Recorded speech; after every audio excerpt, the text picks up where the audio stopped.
ಆತ್ಮಕತೆ ಆತ್ಮಚರಿತ್ರೆಯೂ ಆಗಬೇಕು. ಕುಲಪತಿ doctor Shivanand ಕೆಳಗಿನ್ಮನೆ. Independent Sangram ನ್ಯೂಸ್ಗೆ ಸ್ವಾಗತ. ಆತ್ಮಕತೆ ವ್ಯಕ್ತಿಯೊಬ್ಬನ ಬದುಕಿನ ಆತ್ಮಾವಲೋಕನ, ತಾನು ನಡೆದು ಬಂದ ದಾರಿಯನ್ನ ಮತ್ತೊಮ್ಮೆ ಮೆಲುಕು ಹಾಕುವ ಸಂದರ್ಭವದು.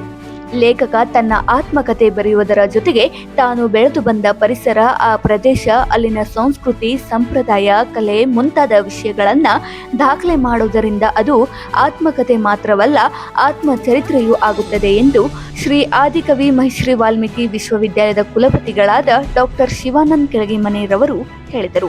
ಅವರು ಧಾರವಾಡ ನಗರದ ಜಿಲ್ಲಾ ಕನ್ನಡ ಸಾಹಿತ್ಯ ಪರಿಷತ್ತಿನಲ್ಲಿ ಶರಣಮ್ಮ ಗೋರೆಬಾಡ್ರವರ ದತ್ತಿ ಅಂಗವಾಗಿ ಪುಸ್ತಕ ಬಿಡುಗಡೆ ಮತ್ತು ಉಪನ್ಯಾಸ ಕಾರ್ಯಕ್ರಮವನ್ನ ಉದ್ಘಾಟಿಸಿ ಮಾತನಾಡಿದರು.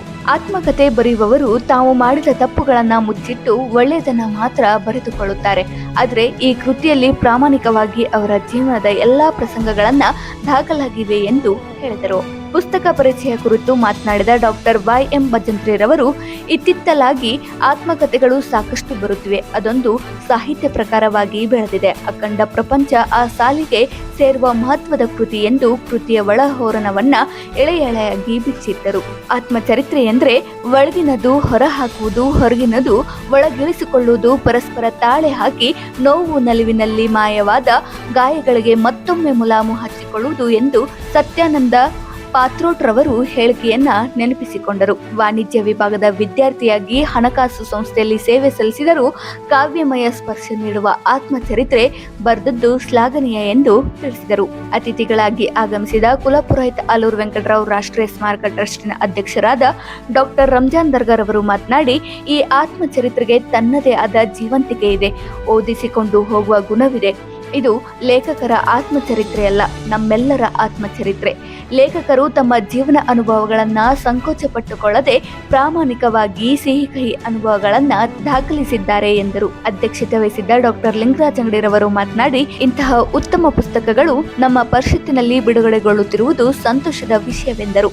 ಜೀವನ ಅನುಭವಗಳನ್ನ ದಾಖಲಿಸುವುದು ತುಂಬಾ ಕಷ್ಟದ ಕೆಲಸ. ಆ ಸಾಹಸಕ್ಕೆ ಗೋರೆಬಾಡ್ರವರು ಕೈ ಹಾಕಿದ್ದಾರೆ ಎಂದು ಪ್ರಶಂಸಿಸಿದರು.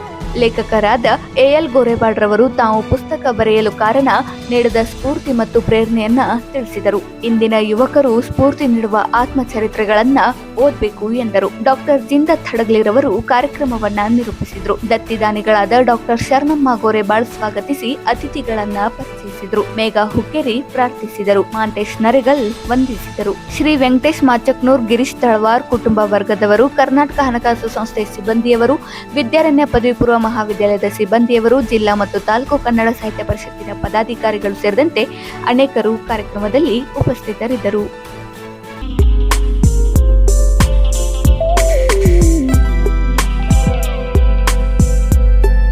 ನಾನು ಸಾಹಿತ್ಯ ಪರಿಷತ್ತಿನ ಕಾರ್ಯಕ್ರಮಗಳಿಗೆ ಯಾವತ್ತೂ ಕೂಡ ಇಲ್ಲ ಅಂತ ಹೇಳಿಲ್ಲ.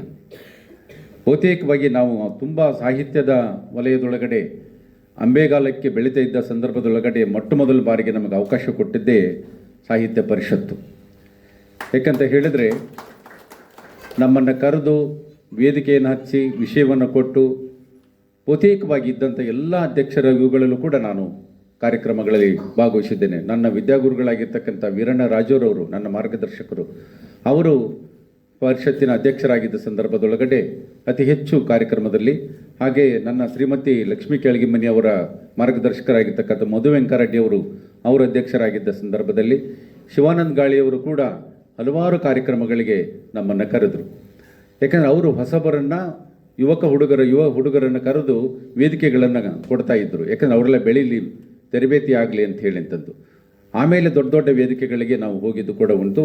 ರಾಷ್ಟ್ರೀಯ ಅಂತಾರಾಷ್ಟ್ರೀಯ ಮಟ್ಟದೊಳಗಡೆ ವೇದಿಕೆಗಳನ್ನು ಹಂಚಿಕೊಂಡಿದ್ದು ಕೂಡ ಉಂಟು. ಆದರೆ ನಮ್ಮನ್ನು ಮೆಟ್ಟಲನ್ನು ಹತ್ತಿಸಿ ಬೆಳೆಸಿದಂಥ ಒಂದು ಕೀರ್ತಿ ಪರಿಷತ್ತಿಗಿರುವಂಥದ್ದು. ಹಾಗಾಗಿ ಪರಿಷತ್ನಲ್ಲಿ ಕಾರ್ಯಕ್ರಮ ಅಂದ ತಕ್ಷಣವೇ ನಾನು ಭಾಳ ಖುಷಿಯಿಂದ ಈ ಕಾರ್ಯಕ್ರಮಕ್ಕೆ ಒಪ್ಪಿಕೊಂಡೆ. ಇನ್ನೊಂದು ಬಹಳ ಮುಖ್ಯವಾದ ಕಾರಣ ಅಂತ ಹೇಳಿದ್ರೆ, ಶರಣಮ್ಮ ಗೋರೆಬಾಳ್ ನನಗೆ ಒಂದು ಒಡಹುಟ್ಟಿದ ಸಹೋದರಿಯಾಗಿ ಇದ್ದಂಥವರು. ಅವರ ತಂದೆ ತಾಯಿ ಬಹುತೇಕವಾಗಿ ಅವರ ಅನ್ನದ ಋಣ ಕೂಡ ನನ್ನ ಮೇಲಿದೆ. ನಾನು MA ಓದ್ತಾ ಇದ್ದಾಗ ಅಥವಾ PhD ಓದ್ತಾ ಇದ್ದಾಗ ಅವ್ರ ಮನೆಯಲ್ಲಿ ಉಣ್ಣದೇ ಇರತಕ್ಕಂಥ ದಿನಗಳೇ ಇಲ್ಲ. ಹಾಗಾಗಿ ಅವ್ರ ಮನೆಯಲ್ಲಿ ಏನೇ ವಿಶೇಷ ಕಾರ್ಯಕ್ರಮ ಇದ್ದರೂ ಕೂಡ, ಅಣ್ಣ ಬಾ ಇವತ್ತು ಮನೇಲಿ ಹಿಂಗಿದೆ, ಅವ್ವ ಹೇಳಿದಾಳ ಬಾ ನಿನಗ ಅಂಥೇಳಿ. ಈ ಧಾರವಾಡದ ಒಂದು ಕಳ್ಳು ಬಳ್ಳಿಯ ಬಳಗದ ಸ್ವಭಾವನೆ ಹಾಗೆ. ಯಾರೇ ಇರಲಿ, ಯಾವುದೇ ಜಾತಿಯವರು, ಯಾವುದೇ ಪ್ರದೇಶದವರು ಇದ್ದರೂ ಕೂಡ ಭಾವನಾತ್ಮಕವಾಗಿ ಪ್ರೀತಿ, ವಿಶ್ವಾಸ, ಒಂದು ಅಕ್ಕರೆ, ಮಮತೆಗಳು ಇಲ್ಲಿ ಕಾಣುವಂಥದ್ದು. ಹಾಗಾಗಿ ಅವರ ಕುಟುಂಬದೊಂದಿಗೆ ನನ್ನ ಒಂದು ಸಂಬಂಧ ಇರುವುದು. ಬಹುತೇಕ ಅವರು ಬರೆದ ಅರ್ಧ ಆತ್ಮಕಥೆ ಎಲ್ಲ ಕಥೆಗಳು ಕೂಡ ನನಗೆ ಗೊತ್ತು. ಹಾಗಾಗಿ ನಾನು ಓದ್ತಾ ಹೋದಾಗೆಲ್ಲ ಅನಿಸ್ತಾ ಇತ್ತು, ಈ ವಿಷಯ ಇವರು ಹೀಗೆ ಹೇಳಿದ್ದಾರೆ, ಇನ್ನೂ ಕೆಲವು ವಿಷಯಗಳನ್ನು ಬಿಟ್ಟಿದ್ದಾರಲ್ಲಿ ಇವ್ರು ಹೇಳಬೇಕಾಗಿತ್ತು ಅಂತ ಕೂಡ ಅನಿಸ್ತಿತ್ತು ನನಗೆ. ಆದರೆ ಕನ್ನಡದೊಳಗಡೆ ಆತ್ಮಕಥೆ ಅನ್ನುವಂತಹ ವಿಚಾರಗಳು ಲೇಖಕನೊಬ್ಬ ತನ್ನನ್ನು ತಾನು ಬದುಕನ್ನು ಮತ್ತೊಮ್ಮೆ ಮರುಶೋಧಿಸಿಕೊಳ್ಳುವ, ಮತ್ತೊಮ್ಮೆ ತಾನು ಸಿಂಹಾವಲೋಕನವನ್ನು ಮಾಡಿದ ಹಾಗೆ ತಾನು ನಡೆದು ಬಂದಂಥ ದಾರಿಯನ್ನು ಆತ ಅವಲೋಕಿಸಿಕೊಂಡು ಅದನ್ನು ದಾಖಲಿಸ್ತಾ ಹೋದರೆ ಅದೊಂದು ಆತ್ಮಕಥೆ. ಅದೇ ಕಥೆಯನ್ನು ಇನ್ನೊಬ್ಬರು ಬರೆದರೆ ಅದೊಂದು ಜೀವನ ಚರಿತ್ರೆ ಆಗುತ್ತೆ.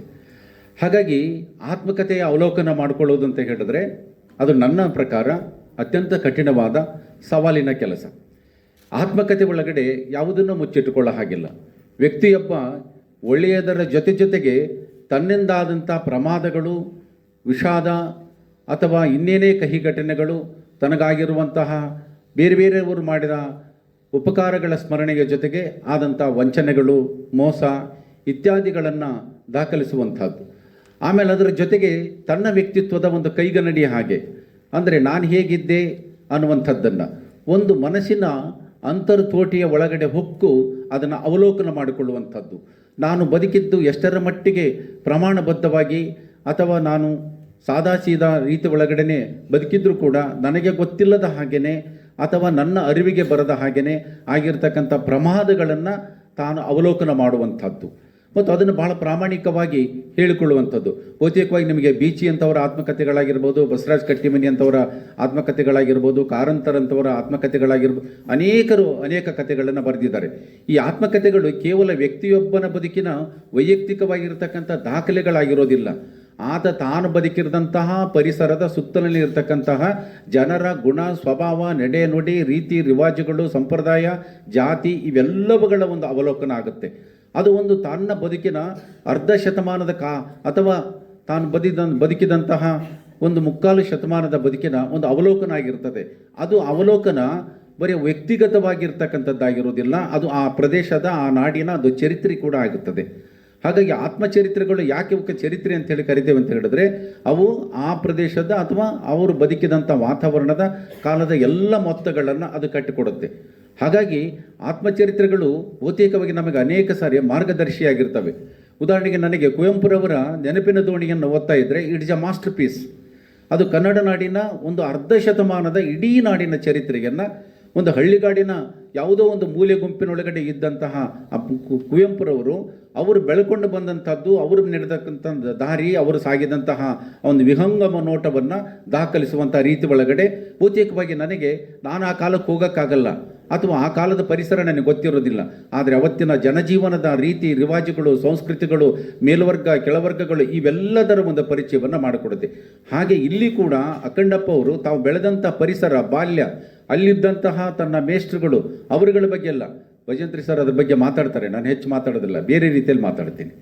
ಅಂದರೆ ಒಬ್ಬ ಲೇಖಕ ತಾನು ಯಾರ್ಯಾರಿಂದ ಉಪಕೃತನಾಗಿ ಬೆಳೆದಿದ್ದೇನೆ ಅವರೆಲ್ಲರ ಸಹಕಾರ ಅಥವಾ ಅವರೆಲ್ಲರ ಒಂದು ಸೌಹಾರ್ದತೆ, ಅವರು ಮಾಡಿರ್ತಕ್ಕಂಥ ಉಪಕಾರಗಳು, ಒಬ್ಬ ವ್ಯಕ್ತಿ ತಾನು ಎಷ್ಟೇ ರೀತಿಯ ಬುದ್ಧಿವಂತ ಜಾಣನಾಗಿದ್ದರೂ ಕೂಡ ಸುತ್ತಲಿನವರ ಪರಿಸರದ ಒಂದು ಸಣ್ಣ ಸಹಾಯಗಳು ಕೂಡ ಹೇಗೆ ಆತನ ಬೆಳವಣಿಗೆಗೆ ಕಾರಣ ಆಗ್ತವೆ ಅನ್ನೋದನ್ನು ಕೂಡ ಅವರು ಹೇಳಿದ್ದಾರೆ. ಮತ್ತು ಭಾಳ ವಿಶೇಷ ಅಂತ ಹೇಳಿದ್ರೆ ಅವರು ಭಾಳ ಒಂದು ಮಧ್ಯಮ ವರ್ಗದ ಕುಟುಂಬದಲ್ಲಿ ಬೆಳೆದಂಥವರು. ಅವರ ತಾಪತ್ರೆ, ಪಡಿಪಾಟಲುಗಳು, ಕಷ್ಟಗಳು ಹೇಗಿರ್ತವೆ ಮತ್ತು ಎಷ್ಟೋ ಸರಿ ಅವರು ಅವಕಾಶಗಳನ್ನು ಕೂಡ ಕಳ್ಕೊಂಡಿದ್ದಾರೆ, ಅದನ್ನೆಲ್ಲವನ್ನು ಕೂಡ ದಾಖಲಿಸಿದ್ದಾರೆ. ಹಾಗಾಗಿ ಒಂದು ಆತ್ಮಚರಿತ್ರೆಗಳು ಅಂತ ಹೇಳಿದ್ರೆ ಅದು ವ್ಯಕ್ತಿಯ ಬದುಕಿನ ಜೊತೆಗೆ ಅವತ್ತಿನ ಸಾಮಾಜಿಕ, ಧಾರ್ಮಿಕ, ಸಾಂಸ್ಕೃತಿಕ ಅನೇಕ ಪರಿವೇಶಗಳನ್ನು ಅದು ಪರಿಚಯಿಸುತ್ತೆ. ಮತ್ತು ತಾನು ನಡೆಕೊಂಡು ಬಂದಂತಹ ದಾರಿಗಳು ಯಾವ್ಯಾವ ರೀತಿಗಳಲ್ಲಿ ಅದು ಕಾಣಿಸುತ್ತೆ ಅಂತ ಹೇಳಿ ಕಾರಂತರು ಒಂದು ಕಡೆಗೆ ಬರೀತಾರೆ, ಹುಚ್ಚು ಮನುಷ್ಯನ 10 ಮುಖಗಳು ಅಂತೇಳಿ ಅವರು ಆತ್ಮಕಥೆ ಬರೀತಾರೆ. ಒಂದು ರೀತಿ ಮನಸ್ಸು ಹೇಗೆ ಹೋಗುತ್ತೋ ಹಾಗೆ ಹೋಗಿ ನನ್ನ ಕೆಲಸ ಮಾಡಿದ್ದು, ನಾನು ಯಾವುದೋ ನಿರ್ದಿಷ್ಟವಾದ ಗುರಿ ಉದ್ದೇಶಗಳನ್ನು ಇಟ್ಕೊಂಡಿರಲಿಲ್ಲ, ಹಾಗಾಗಿ ನಾನು 10 ಕ್ಷೇತ್ರದೊಳಗಡೆ ಕೆಲಸ ಮಾಡುವಂತಾಯಿತು, ನಿರ್ದಿಷ್ಟವಾದ ಒಂದು ಕ್ಷೇತ್ರದಲ್ಲಿ ಮಾಡೋಕ್ಕಾಗಲಿಲ್ಲ ಅಂತ ಹೇಳಿ ಕೂಡ ಅವರು ಬರ್ಕೊಳ್ತಾರೆ. ಹಾಗಾಗಿ ಬಹುತೇಕ ವಿಧವಾಗಿರ್ತಕ್ಕಂಥ ಸಂಗತಿಗಳು ಇರೋ ಹಾಗೆ ಇವರ ಆತ್ಮಕಥೆಗಳಲ್ಲೂ ಕೂಡ ಆ ರೀತಿಯ ಅನೇಕ ವಿಷಯಗಳು ಕೂಡ ಇರುವಂಥದ್ದು. ಅಂದರೆ ಒಂದು ರೀತಿಯಲ್ಲಿ ಆತ್ಮಕಥೆಯ ಮುಖ್ಯ ಉದ್ದೇಶ ಏನು, ಯಾಕೆ ಬರಿಬೇಕು ಅಂತ ಹೇಳಿದರೆ ತನ್ನ ಬದುಕನ್ನು ಒಮ್ಮೆ ಒಳಹೊಕ್ಕು ನೋಡುವಂಥದ್ದು. ತಾನು ಸಾಗಿ ಬಂದಂತಹ ಬದುಕಿನ ಅನೇಕ ಕ್ರಮಗಳನ್ನು ಅವಲೋಕಿಸುವಂತಹ ರೀತಿ ಒಳಗಡೆ ಮತ್ತು ತನ್ನ ಬದುಕನ್ನು ಮತ್ತೊಮ್ಮೆ ಮರುಚಿಂತನೆಗೆ ಅಳವಡಿಸುವಂಥವರು. ಅಂದರೆ ಬಹುತೇಕವಾಗಿ ಎರಡು ರೀತಿಯ ಧೋರಣೆಗಳಲ್ಲಿ ಕಾಣಿಸ್ಕೊಳ್ತಿರ್ತವೆ. ಒಂದು, ತಾನು ನಡೆದು ಬಂದಂತಹ ದಾರಿ, ತನ್ನ ಬದುಕಿನೊಳಗಡೆ ಆಗಿರುವಂತಹ ಅನೇಕ ರೀತಿಯ ಅನುಭವಗಳು, ಅದರ ಜೊತೆಗೆ ಉಳಿದವರ ಮನಸ್ಥಿತಿಗಳನ್ನು ಮತ್ತು ಅಲ್ಲಿದ್ದಂಥವರ ನಡೆಕೊಂಡಂಥವರ ರೀತಿ ಮತ್ತು ಅವರ ಬದುಕನ್ನು ಕೂಡ ಗಮನಿಸುವಂಥದ್ದು. ಅವರೆಲ್ಲ ಹೇಗಿದ್ದರು, ಯಾವ ಥರದಲ್ಲಿದ್ದರು ಅಂಥೇಳಿ. ಎಲ್ಲರ ಬದುಕಿನಲ್ಲಿ ಎಲ್ಲರೂ ಒಳ್ಳೆಯದನ್ನೇ ಮಾಡಿರೋದಿಲ್ಲ. ಅನೇಕ ಸಾರಿ ಅನೇಕ ರೀತಿಯ ಕಹಿ ಘಟನೆಗಳು ಕೂಡ ಇರ್ತವೆ. ಆದರೆ ಅಂಥವೆಲ್ಲವನ್ನು ಕೂಡ ಸಹಾನುಭೂತಿಯಿಂದ ಸ್ವೀಕರಿಸಿಕೊಂಡು ತನ್ನ ಬದುಕಿನ ದಾರಿಯನ್ನು ಹೇಗೆ ನಾನು ಬಂದಿದ್ದೇನೆ ಅಂತ ಹೇಳಿ ನೋಡೋದಿದೆಯಲ್ಲ. ಹೀಗಾಗಿ ಇಲ್ಲಿ ಕೂಡ ಕಂಡಪ್ಪವರು ಬಾಲ್ಯ, ಪರಿಸರ, ಶೈಕ್ಷಣಿಕ ಸ್ಥಿತಿಗತಿ, ಅದಕ್ಕೆ ಉಂಟಾಗಿರ್ತಕ್ಕಂತಹ ಶಿಕ್ಷಣದ ಸಂದರ್ಭದಲ್ಲಿ ಆಗಿರುವ ಎಡರು ತೊಡರುಗಳು ಮತ್ತು ಅವುಗಳನ್ನು ಪರಿಹರಿಸಿಕೊಳ್ಳಲಿ ಪಡುವಂತಹ ಕಷ್ಟ ಕಾರ್ಪಣ್ಯಗಳು ಮತ್ತು ಹಾಸ್ಟೆಲ್ ಜೀವನಗಳಾಗಿರ್ಬೋದು, ಅಥವಾ ಸುತ್ತಮುತ್ತಲಿನ ಊರನ್ನು ಬಿಟ್ಟು ಬೇರೊಂದು ಊರಿಗೆ ಬಂದಾಗ ಆಗುವ ತೊಡರುಗಳು ಹೇಗಿರ್ತವೆ ಇತ್ಯಾದಿಗಳ ಬಗ್ಗೆಯೂ ಕೂಡ ಅವರು ಭಾಳ ವಿವರಣಾತ್ಮಕವಾಗಿ ಬರೆದಿದ್ದಾರೆ. ಮತ್ತು ಛಲ ಬಿಡದ ಹಾಗೆ ಓದಿದಂಥ ಸ್ಥಿತಿಗತಿಗಳು ಕೂಡ ಯಾವ್ಯಾವ ಸ್ಥಿತಿಗಳು ಅಂತ ಹೇಳಿ ಬಹುತೇಕವಾಗಿ ತಳ ಸಮುದಾಯದಲ್ಲಿದ್ದಂಥವರು ಒಂದು ಹಾಸ್ಟೆಲ್ ಜೀವನ ಅಥವಾ ಸ್ಕಾಲರ್ಶಿಪ್ಪನ್ನು ಪಡ್ಕೊಂಡು ಓದಬೇಕಾದಂತ ಹೇಳಿದರೆ ಏನೆಲ್ಲ ದೊಡ್ಡ ಕನಸುಗಳಿರ್ತವೆ. ಅದಕ್ಕೆ ಪೂರಕವಾಗಿರ್ತಕ್ಕಂಥ ಆರ್ಥಿಕ ಸೌಕರ್ಯಗಳಿರೋದಿಲ್ಲ, ಅಥವಾ ಮನೆ ಒಳಗಡೆ ಅಂತ ಪೂರಕ ವಾತಾವರಣ ಇರೋದಿಲ್ಲ, ಅಥವಾ ಬೇರೊಂದು ಊರಿಗೆ ಹೋದಾಗ ಅಲ್ಲಿ ಅವರು ನಡ್ಕೊಳ್ಳುವ ರೀತಿಗಳು ಹೇಗಿರ್ತವೆ ಎನ್ನುವಂಥ ಅನೇಕ ಘಟನೆಗಳನ್ನು ಕೂಡ ಅವರು ದಾಖಲಿಸಿದ್ದಾರೆ. ಆಮೇಲೆ ಅದರ ಜೊತೆಗೆ ಅವರು ಭಾಳಷ್ಟು ವಿಷಯಗಳನ್ನು ಅವರು ಹೇಳ್ತಾ ಹೋಗಿದ್ದಾರೆ. ಅಂದರೆ ಇದರೊಳಗಡೆ ನಾನು ಒಂದು ಹೋರಾಟದ ಬದುಕಿನ ಹಾಗೆ ಬಂದೆ ಅನ್ನುವಂಥದ್ದನ್ನು, ಮತ್ತು ಅವರ ಎದೆಗಾರಿಕೆ ಎಲ್ಲೂ ಕೂಡ ಕುಗ್ಗಲಿಲ್ಲ. ಅಂದರೆ ಅವರು ಬದುಕಿನೊಳಗಡೆ ತಾವು ಏನೇನು ದಾಟಿಕೊಳ್ತಾ ಬಂದರೋ, ಆದರೆ ಅನೇಕ ಇವುಗಳು ಬಂದ ಸಂದರ್ಭದಲ್ಲೂ ಕೂಡ ಕುಟುಂಬದ ಜವಾಬ್ದಾರಿ, ಕುಟುಂಬದ ಬಗ್ಗೆ ಪ್ರತಿಯೊಬ್ಬ ವ್ಯಕ್ತಿಗೂ ಕೂಡ ತನ್ನ ಬೆಳವಣಿಗೆಯ ಜೊತೆಗೆ ತನ್ನ ನಂಬಿಕೊಂಡಂಥವರು ಮತ್ತು ನಂಬಿಕೊಂಡಂಥವರ ಬದುಕನ್ನು ಹಸನ ಮಾಡಬೇಕಾಗಿರ್ತಕ್ಕಂಥದ್ದು. ಬಹುತೇಕವಾಗಿ ಮಧ್ಯಮ ವರ್ಗದವರಲ್ಲಿ ಯಾರು ಹಿರಿಯರಾಗಿ ಹುಟ್ಟಿರ್ತಾರೋ ಅಥವಾ ಅವರ ಇವುಗಳು ಹೇಗಿರ್ತವೆ ಅಂಥೇಳಿ ಒಂದು ಮಾತಿದೆ. ಸಾಮಾನ್ಯವಾಗಿ ರೈತರ ಮನೆ ಒಳಗಡೆ ಹಿರಿಯ ಮಗನಾಗಿ ಹುಟ್ಟಬಾರ್ದು, ದಲಿತರ ಮನೆಯಲ್ಲಿ ಕಿರಿನಾಗಿ ಹುಟ್ಟಬಾರ್ದು ಅಂಥೇಳಿ. ನನಗೆ ಆಶ್ಚರ್ಯ ಆಗಿತ್ತು, ಯಾಕೆ ಹಿರಿಯನಾಗಿ ಹುಟ್ಟಬಾರ್ದು ಅಂತ ಹೇಳಿದ್ರೆ ಬಹುತೇಕವಾಗಿ ಅವನು ಎಲ್ಲರ ಜವಾಬ್ದಾರಿಗಳನ್ನು ಹೊತ್ಕೊಂಡು ಉಳಿದಂಥವರ ಅಕ್ಕಂಗಿಯರಾಗಿರ್ಬೋದು, ಅಣ್ಣತಮ್ಮಳಾಗಿರ್ಬೋದು, ಅವರ ಮದುವೆ ಮುಂಜೆ ಇತ್ಯಾದಿಗಳನ್ನೆಲ್ಲವನ್ನು ಮಾಡಿ ಕೊನೆಗೆ ಬಂದು ನಿಂತ್ಕೊಂಡಾಗ ಬರಿಗೈಯಾಗಿ ನಿಂತ್ಕೊಳ್ಳುವಂಥದ್ದು. ಆದರೆ ಕಿರಿಮಗನಾಗಿ ಹುಟ್ಟೋದು ಅಂತ ಹೇಳಿದ್ರೆ ಇದು ಭಾಳ ಆಶ್ಚರ್ಯ, ಕೆಲವರಿಗೆ ಅನುಭವಕ್ಕೆ ಬರಲಿಕ್ಕಿಲ್ಲ. ದಲಿತರಲ್ಲಿ ಕಿರಿಮಗನಾಗಿ ಹುಟ್ಟಬಾರ್ದು ಯಾಕಂತ ಹೇಳಿದ್ರೆ, ಹಿರಿಯ ಮಗನಾಗಿರ್ತಕ್ಕಂಥವನು ತನಗಿಂತ ಕೆಳಗಿರೋವನ್ನ ಸಂಬಳಕ್ಕಿಟ್ಟು ಜೀತಕ್ಕಿಟ್ಟು ಅವನು ಮದುವೆ ಆಗಿರ್ತಾನೆ. ಆದರೆ ಕೊನೆಗೆ ಇವನು ಹುಟ್ಟಿರ್ತಾನಲ್ಲ, ಇವನು ಮದುವೆ ಆಗಬೇಕಂತ ಹೇಳಿದ್ರೆ ಇವನಿಗೆ ಜೀತಕ್ಕಿಡೋರು ಯಾರು ಇರೋದಿಲ್ಲ. ಅಂದರೆ ಈ ಸ್ಥಿತಿಗಳಿರುವಂಥದ್ದು ಬಹುತೇಕವಾಗಿ ಅಲ್ಲ, ಇವ್ರ ಬದುಕಿನಲ್ಲಿ ಆ ಥರ ಏನಾಗಿಲ್ಲ. ಆದರೆ ಬಹುತೇಕವಾಗಿ ಈ ರೀತಿಯ ಅನುಭವಗಳನ್ನು ದಾಖಲಿಸುವುದರ ಮೂಲಕವಾಗಿ ನಮ್ಮ ಬದುಕಿಗೆ ಹೇಗೆ ಒಂದು ಅದು ವಿವೇಚನೆಯನ್ನು ಕೊಡಬಹುದು ಅಂಥೇಳಿ. ನನಗೆ ಆತ್ಮಕಥೆಗಳನ್ನು ನಾನು ಶರಣಮ್ಮನ ಜೊತೆಗೆ PhD ಮಾಡ್ತಿದ್ದಾಗ ಮೊದಲು ಎಲ್ಲ ಕಥೆಗಳನ್ನು ನನಗೂ ಕೊಡ್ತಿದ್ಲೆ. ಅಣ್ಣ ಇದನ್ನ ಓದಿ ಹೇಳೋದು ಏನು ಹೇಳ್ತೈತೆ ನನಗೆ ಕೇಳು ಒಂದು ಸ್ವಲ್ಪ ನನಗಂತೇಳಿ ಅಂತಂದು ನಾನು ಸ್ವಲ್ಪ ಕ್ರಿಟಿಕ್ಕಾಗಿ ಹೇಳ್ತಿದ್ದೀವಿ ಓರಿಯಂಟೇಷನ್ ಮಾಡಿ. ನಾನು ಕೆಲವು ಆತ್ಮಕಥೆಗಳು ನೋಡ್ತಾ ಇದ್ದೆ. ಎರಡು ರೀತಿಯ ಆತ್ಮಕಥೆಗಳು ಕಾಣಿಸ್ಕೊಳ್ತವೆ. ಒಂದು, ಇನ್ಯಾರ ಬದುಕಿನಲ್ಲೂ ಬರಲೇ ಇರುವಂಥ ಕಷ್ಟಗಳು ನಾನೊಬ್ಬನಿಗೆ ಬಂದಿದ್ದಾವೆ, ನಾನೊಬ್ಬನೇ ಅವುಗಳನ್ನು ಸಾಗಿಸ್ಕೊಂಡು ಬಂದಿದ್ದೇನೆ, ದಾಟ್ಕೊಂಡು ಬಂದಿದ್ದೇನೆ ಅನ್ನುವಂಥ ಬರೆಯುವಂಥ ಆತ್ಮಕಥೆಗಳು.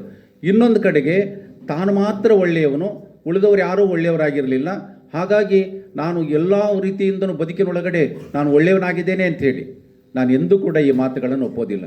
ಒಬ್ಬ ಮನುಷ್ಯನಾಗಿರ್ತಕ್ಕಂಥವನು ಒಳಿತು ಕೆಡುಕುಗಳ ಎರಡರ ಅನುಭವ ಕೂಡ ಇದ್ದೇ ಇರ್ತವೆ. ಆಯಾ ಸಂದರ್ಭಕ್ಕೆ, ಆಯಾ ಕಾರಣಗಳಿಗೆ, ಆವತ್ತಿರ್ತಕ್ಕಂಥ ಪ್ರಸಂಗಗಳಿಗೆ ಪ್ರತಿಯೊಬ್ಬ ವ್ಯಕ್ತಿಯು ಒಂದಲ್ಲ ಒಂದು ರೀತಿ ಸುಳ್ಳು ಹೇಳೇ ಇರ್ತಾನೆ, ಅಥವಾ ಸಣ್ಣ ಪುಟ್ಟ ಕಳ್ಳತನ ಮಾಡೇ ಇರ್ತಾನೆ, ಅಥವಾ ಇನ್ಯಾವುದೋ ರೀತಿಯ ಅನುಭವಗಳು ಕೂಡ ಇರ್ತವೆ. ಆದರೆ ಅವೆಲ್ಲವನ್ನೂ ದಾಖಲಿಸಿದರೆ ಅದು ಆತ್ಮಕಥೆ. ಆದರೆ ಒಳ್ಳೆಯದನ್ನು ಮಾತ್ರ ನಾನು ಹೇಳ್ಕೊಳ್ತಾ ಹೋಗ್ತೇನೆ. ನನ್ನ ಬದುಕಿನೊಳಗಡೆ ನಾನು ಯಾರಿಗೂ ಸುಳ್ಳೇ ಹೇಳಲಿಲ್ಲ, ಅಥವಾ ನಾನು ಯಾವುದೇ ರೀತಿ ಒಳಗಡೆ ತಪ್ಪು ಮಾಡೇ ಇಲ್ಲ, ನಾನು ಯಾವ ಹುಡುಗಿಗೆ ಲವ್ ಲೆಟರ್ ಕೊಡಲಿಲ್ಲ ಅಂತ ಹೇಳಿದರೆ ಅಲ್ವಾ, ಆಯಾ ವಯಸ್ಸಿಗೆ ಆ ಅನುಭವಕ್ಕೆ ಅದು ಸಹಜವಾಗಿರ್ತಕ್ಕಂಥ ಭಾವನೆ ಇದ್ದೇ ಇರ್ತದೆ. ಹಾಗಾದರೆ ಆ ಥರದ ಭಾವನೆನೇ ಬಂದಿಲ್ಲ ನನಗೆ, ಅಂತ ಕನಸೇ ಬಿದ್ದಿಲ್ಲ ಅಂತ ಹೇಳಿದ್ರೆ ಹಾಗಾದರೆ ಇದನ್ನು ಏನು ಅನ್ಕೋಬೇಕು ಅಲ್ವಾ. ಹಾಗಾಗಿ ಆತ್ಮಕಥೆ ಅನ್ನುವಂಥದ್ದು ಯಾವ ಸಂಗತಿಯೂ ಕೂಡ ಮುಚ್ಚಿಟ್ಟುಕೊಳ್ಳದೇ ಇರತಕ್ಕಂಥದ್ದು. ಆ ಬಾಲ್ಯದ ಅನುಭವಗಳಿಗೆ ಬರೋ ಹಾಗೆ ಪ್ರೌಢಾವಸ್ಥೆಯಲ್ಲಿ ಬರುವ ತುಂಟತನಗಳು, ಆ ರೀತಿಯ ಹುಡುಗಾಟಿಕೆ ಅದೆಲ್ಲವೂ ಕೂಡ ಇರ್ತದೆ. ಆಮೇಲೆ ನಾವು ಪ್ರೌಢಾವಸ್ಥೆ ಅಥವಾ ದಾಟಿದ ಮೇಲೆ ಒಂದು ಪ್ರಬುದ್ಧಮಾನಕ್ಕೆ ಬಂದಾಗ ನಾನು ಸಮಾಜವನ್ನು ತಿಳಿಯಾಗಿ ನೋಡುವಂಥದ್ದು, ಅದರ ವಿವೇಚನೆ, ಜೀವನಾನುಭವಗಳು ಅವೆಲ್ಲವುಗಳು ಕೂಡ ಇರುವಂಥದ್ದು ಇರ್ತದೆ. ಹಾಗಾಗಿ ಆತ್ಮಕಥೆಗಳನ್ನು ನಾವು ಅನೇಕ ಸಾರಿ ನೋಡಿದ್ವಿ. ನಾನು ಮಾಳವಾಡರ ದಾರಿ ಸಾಗಿದ್ದು ದೊಡ್ಡಪ್ಪ 2 ಸಂಪುಟಗಳ ಆತ್ಮಕತೆ. ನನಗೆ ಅದೇ ಅನಿಸ್ತು, ಇವ್ರು ಯಾವತ್ತೂ ಸುಳ್ಳು ಹೇಳಲೇ ಅಲ್ವಾ, ಇವ್ರು ಯಾವತ್ತೂ ಕೂಡ ಯಾರಿಗೂ ಏನು ಬೈಲೇ ಇಲ್ವಾ, ಕೆಟ್ಟದಾಗಿ ಯಾವತ್ತೂ ಕೂಡ ನೋಡಲೇ ಇಲ್ವಾ. ಅದೆಲ್ಲವೂ ಆಗಿದ್ದು ಕೂಡ ಅದನ್ನು ಮುಚ್ಚಿಟ್ಕೊಂಡು ನಾನು ಒಳ್ಳೆಯದನ್ನು ಮಾತ್ರ ದಾಖಲಿಸಿದರೆ ಅದು ಒಳ್ಳೆಯ ಆತ್ಮಕಥೆ ಲಕ್ಷಣ ಅಲ್ಲ. ಬಹುತೇಕವಾಗಿ ಆತ್ಮಕಥೆಗಳು 2 ರೀತಿಯಲ್ಲಿರ್ತವೆ. ಒಂದು ಪಡ್ಕೊಳ್ಳೋದು, ಒಂದು ಕಳ್ಕೊಳ್ಳೋದು.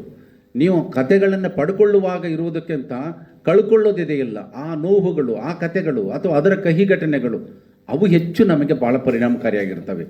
ವ್ಯಕ್ತಿ ಒಂದು ರೀತಿಯಲ್ಲಿ ಆತ್ಮಕಥೆಯ ಮೂಲಕವಾಗಿ ಪರಿಶುದ್ಧನಾಗುವುದು, ತನ್ನನ್ನು ತಾನು ತೊಳ್ಕೊಳ್ಳುವುದು, ಇನ್ನೊಬ್ಬರ ಹತ್ತಿರ ಹೇಳಿಕೊಳ್ಳಿಕ್ಕಾಗದೇ ಇರುವ, ಇನ್ನೊಬ್ಬರ ಬಳಿ ತಾನು ಹಂಚ್ಕೊಳ್ಳಿಕ್ಕಾಗದೇ ಇರತಕ್ಕಂಥ ಅನೇಕ ಸಂಗತಿಗಳನ್ನು ಆತ್ಮಕಥೆಯ ಮೂಲಕವಾಗಿ ಹೇಳಿಕೊಳ್ಳುವಂಥದ್ದು. ಬಹುತೇಕವಾಗಿ ನಿಮಗೆ ಲಂಕೇಶ್ವರ ಹುಳಿ ಮಾವಿನ ಮರದ ಕಥೆಯನ್ನು ಓದಿ, ಅಥವಾ ಇತ್ತೀಚೆಗೆ ಬಂದಂತಹ ಅಮೃತ ಪ್ರೀತಮ್ ಅನ್ನುವಂತಹ ಪಂಜಾಬಿ ಒಬ್ಬ ಲೇಖಕಿ, ಅವರ ರಸೀದಿ ಟಿಕೆಟ್ ಅಂತ ಹೇಳಿ ಒಂದು ಆತ್ಮಕಥೆ ಇದೆ, ಬಹಳ ಅದ್ಭುತವಾದದ್ದು. ಆಕೆ ಮಗ ಕೇಳ್ತಾನೆ, ಅಮ್ಮ ನಿಜವಾಗ್ಲೂ ಈಗಲಾದರೆ ಹೇಳು, ಜನಗಳು ಹೇಳುವ ಮಾತುಗಳನ್ನು ನಾನು ಕೇಳಿದ್ದೇನೆ, ಆದರೆ ಈಗಲಾದರೂ ನನಗೆ ಹೇಳು ನನ್ನ ಅಪ್ಪ ಯಾರು ಅಂತ. ಒಬ್ಬ ತಾಯಿಯನ್ನು ಆ ರೀತಿ ಮಗ ಕೇಳಿದಾಗ ಆಕೆ ಸಾಮಾನ್ಯರಲ್ಲ, ಜ್ಞಾನಪೀಠ ಪ್ರಶಸ್ತಿ ತೆಗೆದುಕೊಂಡಂಥ ಪಂಜಾಬದ ಬಹಳ ದೊಡ್ಡ ಲೇಖಕಿ. ಆ ಕೊನೆಗೆ ಹೇಳ್ತಾರೆ, ನಿನ್ನಪ್ಪ ಪಂಜಾಬದ ಒಬ್ಬ ಬಹುದೊಡ್ಡ ಸಂಗೀತಗಾರ, ಆತನಿಂದ ನಿನ್ನನ್ನು ಪಡಿಬೇಕು ಅನ್ನೋ ನನ್ನ ಆಸೆ ಇತ್ತು, ಹಾಗಾಗಿ ಅವನು ನಿನ್ನ ಅಪ್ಪ ಅಂತ ಹೇಳಿದ್ದ. ಬಹುಶಃ ಈ ರೀತಿಯ ಅನುಭವಗಳನ್ನು ದಾಖಲಿಸೋದಕ್ಕೆ ತುಂಬ ಗಟ್ಟಿತನದ ಧೈರ್ಯ ಬೇಕಾಗುತ್ತೆ ಅಲ್ವಾ. ಅಂದರೆ ಈ ರೀತಿಯ ಅನುಭವಗಳನ್ನು ದಾಖಲಿಸುವಾಗ ಇತ್ತೀಚೆಗೆ ಪ್ರತಿಭಾನಂದ ಕುಮಾರ್ ಅವ್ರದ್ದೊಂದು ಆತ್ಮಕಥೆ ಇದೆ, ಮಹಿಳೆಯರಿದ್ದರೆ ದಯವಿಟ್ಟು ಅದೊಂದು ಸರಿ ಓದಿ, ಅನುದಿನದ ಅಂತರಗಂಗೆ ಅನ್ನುವಂಥ ಒಂದು ಆತ್ಮಕಥೆ. ಬಹುಶಃ ಕನ್ನಡದೊಳಗಡೆ ಅಷ್ಟು ದಿಟ್ಟತನದೊಳಗಡೆ ತನ್ನ ಬದುಕನ್ನು ತೆರೆದಿಟ್ಟ ಪುಸ್ತಕದ ಹಾಗೆ ದಾಖಲಿಸಿದಂಥ ಲೇಖಕಿ ಕನ್ನಡದಲ್ಲಿ ಇನ್ನೊಬ್ಬ ಮಹಿಳಾ ಲೇಖಕಿಯರಿಲ್ಲ. ಬಹುತೇಕವಾಗಿ ಸಾಮಾನ್ಯವಾಗಿ ಏನಾಗುತ್ತೆ ಅಂದರೆ, ಇಂಥ ವಿಷಯಗಳನ್ನು ಹೇಳಿದ್ರೆ ಸಮಾಜ ನನ್ನನ್ನು ಹೇಗೆ ನೋಡ್ಬೋದು, ಸುತ್ತಮುತ್ತಲಿರ್ತಕ್ಕಂಥವ್ರು ನನ್ನನ್ನು ಹೇಗೆ ಪರಿಭಾವಿಸ್ಬೋದು ಅನ್ನುವಂಥದ್ದನ್ನು. ಯಾಕಂದರೆ ನಮ್ಮದು ಅರ್ಧ ತೆರೆದಿಟ್ಟ ಪುಸ್ತಕ, ಅರ್ಧ ಮುಚ್ಚಿಟ್ಟ ಪುಸ್ತಕವಾಗಿರ್ತದೆ. ನಾನು ಬೆಳೆದು ದೊಡ್ಡವನಾಗಿ ಸ್ಥಾನಮಾನಕ್ಕೆ ಬಂದಾಗ ನೋಡುವ ದೃಷ್ಟಿಕೋನಗಳು ಬೇರೆ. ನನ್ನ ಬಾಲ್ಯಾವಸ್ಥೆ ಒಳಗಡೆ ಅಥವಾ ಶೈಶಾವಸ್ಥೆ ಒಳಗಡೆ ಮಾಡಿದಂತಹ ತಪ್ಪುಗಳನ್ನಾಗಲಿ ಅಥವಾ ಅಲ್ಲಿರ್ತಕ್ಕಂತಹ ಘಟನೆಗಳ ಸನ್ನಿವೇಶಗಳನ್ನಾಗಲಿ ಅವುಗಳನ್ನು ಪ್ರಾಮಾಣಿಕವಾಗಿ ದಾಖಲಿಸ್ತಾ ಹೋದಾಗ ಆಗ ನನ್ನ ವ್ಯಕ್ತಿತ್ವಕ್ಕೆ ಕುಂದಾಗಬಹುದು, ಅಥವಾ ಇನ್ಯಾವುದೋ ರೀತಿಯ ಸಮಾಜ ನನ್ನನ್ನು ತಪ್ಪಾಗಿ ತಿಳಿಬಹುದು ಅನ್ನುವಂಥದ್ದು. ಹಾಗಾಗಿ ಬರೆಯಲ್ಲ ಅಂತ ಹೇಳಿದ್ರೆ ಆ ರೀತಿಯ ವಿಷಯಗಳನ್ನು, ವಿಚಾರಗಳನ್ನು ದಾಖಲಿಸುವುದಕ್ಕೆ ಒಂದು ಧೈರ್ಯ ಇರಬೇಕು. ಆ ಧೈರ್ಯ ಇದ್ದವರು ಮಾತ್ರ ಬರೆಯೋದಕ್ಕೆ ಸಾಧ್ಯ. ಇಲ್ಲದೆ ಹೋದರೆ ನಾವು ಎಲ್ಲೋ ಒಂದು ಕಡೆಗೆ ಅದನ್ನು ಅರ್ಧ ಸತ್ಯ ಅನ್ನೋ ರೀತಿ ಒಳಗಡೆ ಹೇಳಬೇಕಾಗತ್ತೆ. ಹಾಗಾಗಿ ಆತ್ಮಕಥೆಗಳು ಬಹುತೇಕವಾಗಿ ನಮಗೆ ತುಂಬ ವಿಚಿತ್ರವಾದ, ವಿಸ್ಮಯವಾದ ರೀತಿ ಒಳಗಡೆ, ಇನ್ನು ಕೆಲವರು ಅದನ್ನು ಕಥೆಗಳ ರೂಪದಲ್ಲಿ ಕೂಡ ಹೇಳ್ತಾ ಹೋಗ್ತಾರೆ. ವೀಣಾ ಶಾಂತೇಶ್ವರ ಅವ್ರದ್ದೊಂದು ಮುಳ್ಳುಗಳು ಅಂತ ಒಂದು ಕಥೆ ಇದೆ, ಭಾಳ ವಿಶೇಷವಾಗಿರ್ತಕ್ಕಂಥದ್ದು. ಹೆಣ್ಮಕ್ಳಿದ್ದೀರಿ ದಯವಿಟ್ಟು ಅದನ್ನು ಓದಿ. ಏನಂತ ಹೇಳಿದ್ರೆ, ಗಂಡ ಸತ್ತಿರ್ತಾನೆ, ಎಲ್ಲರೂ ಬಂದು ನೆರೆದುಕೊಂಡಿರ್ತಾರೆ, ಗೋಳಾಡಿ ಅದನ್ನು ಗುಣಗಾನ ಮಾಡಿ ಹತ್ತು ಕರೀತಿರ್ತಾರೆ. ಆಮೇಲೆ ಗಂಡನ ಹೆಣದ ತಲೆ ಕೂತ್ಕೊಂಡಿರ್ತಕ್ಕಂಥ ಈಕೆ ತನ್ನ ಅಕ್ಕಂಗಿಯರು ಅವ್ರು ಎಲ್ಲರೂ ಬಂದು ಅಳುವಾಗ ಎದ್ದು ಹೋಗಿ ಒಲೆ ಮೇಲೆ ಇಟ್ಟಂಥ ಆ ಹಾಲನ್ನು ಒಂದು ಕಪ್ ಲೋಟದಲ್ಲಿ ಆಕೆ ಇದನ್ನು ಬಗ್ಗಿಸ್ಕೊಂಡು ಘಟಘಟನೆ ಕುಡಿದು ಬಂದು ಬಾಯಿ ಒರೆಸ್ಕೊಂಡು ಬಂದು ಪಕ್ಕದ ಹೆಣದ ಪಕ್ಕಕ್ಕೆ ಕೂಡ್ತಾಳೆ. ಇದು ಏನು ತೋರಿಸುತ್ತೆ ಅಂತ ಹೇಳಿದ್ರೆ, ಊರಿನವರಿಗೆಲ್ಲ ಒಳ್ಳೆಯವನಾಗಿದ್ದ ಗಂಡ, ಆದರೆ ಹೆಂಡತಿಯನ್ನು ನಡೆಸ್ಕೊಳ್ಳುವಾಗ ಹೇಗಿದ್ದ, ಆಕೆ ಸತ್ತ ಮೇಲೆ ಹೇಗೆ ತನ್ನ ಹೊಟ್ಟೆ ತಣ್ಣಗಾಯಿತು ಅನ್ನುವಂಥದ್ದನ್ನು ತೋರಿಸುವಂಥದ್ದು. ಹಾಗಾಗಿ ಆತ್ಮಕಥೆಗಳು ಅಂತ ಹೇಳಿದರೆ ನನ್ನ ದೃಷ್ಟಿಯಲ್ಲಿ ಅವು ಬೆಂಕಿಯ ಉಂಡೆಗಳ ಥರ. ಅವುಗಳನ್ನು ಹೇಳುವಾಗ ಅಥವಾ ಅವುಗಳನ್ನು ದಾಖಲಿಸುವಾಗ ಅಂತಹ ಅನುಭವಗಳನ್ನು ನಾವು ನೋಡುವಂಥದ್ದು. ಹಾಗಾಗಿ ಬಹುಶಃ ಆ ರೀತಿಯ ಅನೇಕ ಆತ್ಮಕಥೆಗಳು ನಮ್ಮ ಬದುಕಿನೊಳಗಡೆ ಅಥವಾ ನಮ್ಮ ಓದಿನೊಳಗಡೆ ವ್ಯಾಪ್ತಿಗೆ ಬರುವಂಥದ್ದನ್ನು ಕೂಡ ನಾವು ನೋಡ್ಬೋದು. ಬೀಚಿಯವರು ತಾನು ವೇಶ್ಯ ಮನೆಗೆ ಹೋಗಿದ್ದನ್ನು ಅವರು ದಾಖಲಿಸ್ತಾರೆ. ಬೀಚಿಯವರು ಅವರು ನನ್ನ ಬಯೋಗ್ರಫಿ ಅಂತಲೇ. ಆದರೆ ಇವತ್ತು ನಾವು ಬಹುತೇಕವಾಗಿ ಆ ರೀತಿ ಒಳಗಡೆ ದಾಖಲಿಸುವಂಥ ಎಷ್ಟು ಆತ್ಮಕಥೆಗಳಿದ್ದಾವೆ? ಇಲ್ಲ.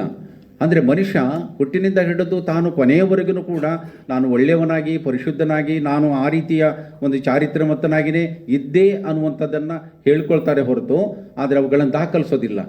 ಹಾಗಾಗಿ ಆತ್ಮಕಥೆಗಳನ್ನು ಬರೆಯುವುದಕ್ಕೆ ಬೇಕಾಗಿರ್ತಕ್ಕಂತಹ ಒಂದು ಗಟ್ಟಿತನ ಅಥವಾ ಧೈರ್ಯ, ಆತ್ಮಸ್ಥೈರ್ಯ, ತನ್ನ ವೃತ್ತಿಯಲ್ಲಾಗಿರ್ಬೋದು ಅಥವಾ ಮನೆಯಲ್ಲಾಗಿರ್ಬೋದು ಅಥವಾ ಹೊರಗಿನ ಪರಿಸರದಲ್ಲಾಗಿರ್ಬೋದು, ತನ್ನಿಂದ ಆಗಿರ್ತಕ್ಕಂಥ ಪ್ರಮಾದಗಳನ್ನು ದಾಖಲಿಸುವಂಥದ್ದಾಗಿರ್ಬೋದು, ಅಥವಾ ಅದರ ಜೊತೆಗೆ ಬಹುಶಃ ಅಖಂಡಪ್ಪ ಅವರು ಭಾಳಷ್ಟು ಸಮಾಜ ಸೇವೆಯನ್ನು ಮಾಡಿದ್ದಾರೆ. ಅವರು 2 ಕ್ಷೇತ್ರಗಳನ್ನು ಹೆಚ್ಚು ಬರೆದಿದ್ದಾರೆ. ಒಂದು, ಅವರ ನೌಕರಿಯ ವೃತ್ತಿಯಲ್ಲಿದ್ದಂತಹ KSFCಯ ಅಲ್ಲಿದ್ದಂಥ ಅನುಭವಗಳನ್ನು ಹೆಚ್ಚು ದಾಖಲು ಮಾಡಿದ್ದಾರೆ. ಇನ್ನೊಂದು, ಸಮಾಜ ಸೇವೆಗೆ ಹೆಚ್ಚು ಅವರು ಕೊಟ್ಟಿರ್ತಕ್ಕಂಥದ್ದು. ಸಾಮಾನ್ಯವಾಗಿ ಪ್ರತಿಯೊಬ್ಬ ವ್ಯಕ್ತಿನೂ ಕೂಡ ತನ್ನ ಹುಟ್ಟಿಗೊಂದು ಸಾರ್ಥಕತೆಯನ್ನು ಪಡ್ಕೊಳ್ಬೇಕು. ನಾನು ಇಷ್ಟು ದಿವಸ ವೈಯಕ್ತಿಕವಾಗಿ ನಾನು ಬದುಕಿದ್ದು, ಹೆಂಡತಿ ಮಕ್ಕಳು, ಅವರ ಸಂಸಾರ, ಅಥವಾ ನನ್ನ ಕುಟುಂಬ, ನನ್ನ ಅಕ್ಕಂಗಿಯರು, ಅಣ್ತಂಬಳು, ಈ ಥರ ಅಂಥೇಳಿ. ಆದರೆ ಸಮಾಜ ಸೇವೆಗೆ ಏನಾದರೂ ಒಂದು ಮಾಡಿ ಹೋಗಬೇಕು, ಸಮಾಜ ಸೇವೆಗೆ ಏನಾದರೂ ಅದನ್ನು ನಾನು ಕೊಡುಗೆಯನ್ನು ನೀಡಬೇಕು ಮತ್ತು ಅಂತಹ ಒಂದು ಸೇವೆಯನ್ನು ಮಾಡಬೇಕು ಅನ್ನುವಂಥ ನಿಟ್ಟಿನೊಳಗಡೆ ಬಹುತೇಕವಾಗಿ ಇಲ್ಲಿ ಅಖಂಡಪ್ಪನವರು ಕೂಡ ದಾಖಲು ಮಾಡ್ತಾ ಹೋಗಿದ್ದಾರೆ. ಅಂದರೆ ಸಮಾಜಕ್ಕೆ ನಾನು ಸಮಾಜದ ಋಣವನ್ನು ತೀರಿಸಬೇಕು, ಅದರ ಅನ್ನದ ಋಣವನ್ನು ಅಥವಾ ಇನ್ಯಾವುದೇ ರೀತಿಯ ಋಣಗಳನ್ನು ಕೂಡ ನಾನು ತೀರಿಸಬೇಕು ಅನ್ನುವಂಥದ್ದು. ಯಾಕಂದರೆ ಬದುಕಿನ ಬಹುದೊಡ್ಡ ಸಾರ್ಥಕತೆ ಅಂತ ಹೇಳಿದ್ರೆ ಸೇವೆಯನ್ನು ಮಾಡುವಂಥದ್ದು, ಸಮಾಜ ಸೇವೆಯನ್ನು ಮಾಡಬೇಕು ಅನ್ನುವಂತಹ ವಿಚಾರಗಳು. ಹಾಗಾಗಿ ಆ ನಿಟ್ಟಿನೊಳಗಡೆ ಅವರು ಸಮಾಜ ಸೇವಕ್ಕೆ ತಮ್ಮನ್ನು ತೊಡಗಿಸ್ಕೊಂಡಿರತಕ್ಕಂಥ ರೀತಿ ಮತ್ತು ತಮ್ಮ ಆದ ಅನುಭವಗಳನ್ನು ಕೂಡ ತುಂಬ ಚೆನ್ನಾಗಿ ದಾಖಲಿಸಿದ್ದಾರೆ. ಹಾಗಾಗಿ ನನಗೆ ಬಹಳ ಖುಷಿ ಅಂತ ಹೇಳಿದ್ರೆ, ಅವರು ನಮ್ಮ ಸಾಹಿತ್ಯದವರು ಅಲ್ಲ, ಅವರು ಆಡಳಿತದಲ್ಲಿ ಬಂದಂಥವರು. ಹಾಗಾಗಿ ಅವರು ಸಾಹಿತ್ಯಕ್ಕೆ ಬಹುತೇಕವಾಗಿ ಶರಣಮ್ಮನ ಪ್ರಭಾವದಿಂದ ಅವರು ಸಾಹಿತಿಗಳಾಗಿದ್ದಾರೆ ಅಂತ ಅಂದ್ಕೊಳ್ತೀನಿ ನಾನು. ಯಾಕೆ ಈ ಮಾತನ್ನು ಹೇಳ್ತೇನೆಂದರೆ, ಎಲ್ಲರೂ ಯಾಕೆ ಸಾಹಿತಿಗಳಾಗಕ್ಕಾಗಲ್ಲ ಅಂತ ಹೇಳಿದ್ರೆ, ಒಬ್ಬ ಸಾಹಿತಿ ಆಗಬೇಕಾದ್ರೆ ಅದರ ಮೂಲಭೂತವಾಗಿ ಮಾನವೀಯ ಗುಣಗಳನ್ನು ಹೊಂದಿರಬೇಕು. ಯಾರಲ್ಲಿ ಮಾನವೀಯತೆಯ ಭಾವ ಇರ್ತದೋ ಅವರು ಮಾತ್ರ ಸಾಧ್ಯ. ಹಾಗಾಗಿ ನನ್ನ ಹಾಗೆ ಇತರರು, ನನ್ನ ಹಾಗೆ ಸಮಾಜ, ನನ್ನ ಹಾಗೆ ಇತರರ ಕನಸುಗಳು, ನನ್ನ ಹಾಗೆ ಇತರರ ಬಯಕೆಗಳು, ಅಪೇಕ್ಷೆಗಳು ಅಂಥೇಳಿ ಇನ್ನೊಬ್ಬರ ಸ್ಥಾನದಲ್ಲಿ ಯಾರು ನಿಂತ್ಕೊಂಡು ಯೋಚನೆ ಮಾಡ್ತಾರೋ, ಆಲೋಚನೆ ಮಾಡ್ತಾರೋ ಅವರು ಮಾತ್ರ ಸಾಹಿತಿಗಳಾಗಕ್ಕೆ ಸಾಧ್ಯ. ಬಹುಶಃ ಅವರ ಈ ಬರವಣಿಗೆ ನನಗೆ ಹೆಚ್ಚು ಆಸಕ್ತಿದಾಯಕವನ್ನಿಸ್ತು ಮತ್ತು ಆಕರ್ಷಣೀಯ ಅನ್ನಿಸ್ತು. ಆ ಹಿನ್ನೆಲೆ ಒಳಗಡೆ ಅವರು ಈ ಪುಸ್ತಕವನ್ನು ಬರೆದಿದ್ದಾರೆ. ನಾನು ಅಭಿಮಾನ ತುಂಬಿ ಹೃದಯಪೂರ್ವಕವಾಗಿ ನಾನು ಅವರಿಗೆ ಅಭಿನಂದನೆಗಳನ್ನು ಹೇಳ್ತಾ ಇದ್ದೇನೆ. ಈ ನಿಟ್ಟಿನೊಳಗಡೆ ನನಗೆ ಮಾತಾಡಲಿಕ್ಕೆ ಮತ್ತು ಬಿಡರಿಗೂ ಮತ್ತು ಸದಸ್ಯರುಗಳಿಗೂ ವಂದಿಸ್ತಾ ನನ್ನ ಮಾತುಗಳಿಗೆ ವಿರಾಮ ನೀಡ್ತಾ ಇದ್ದೇನೆ. ನಮಸ್ಕಾರ. ಈ ಪುಸ್ತಕ ಬಿಡುಗಡೆ ಅದಲ್ಲ, ಇದು ಭಾಳ ಒಂದು ರೀತಿ ಕಾಕತಾಳೀಯ ಅಂತ ಅನ್ನಿಸ್ತದೆ. ಯಾಕಂತ ಕೇಳಿದರೆ,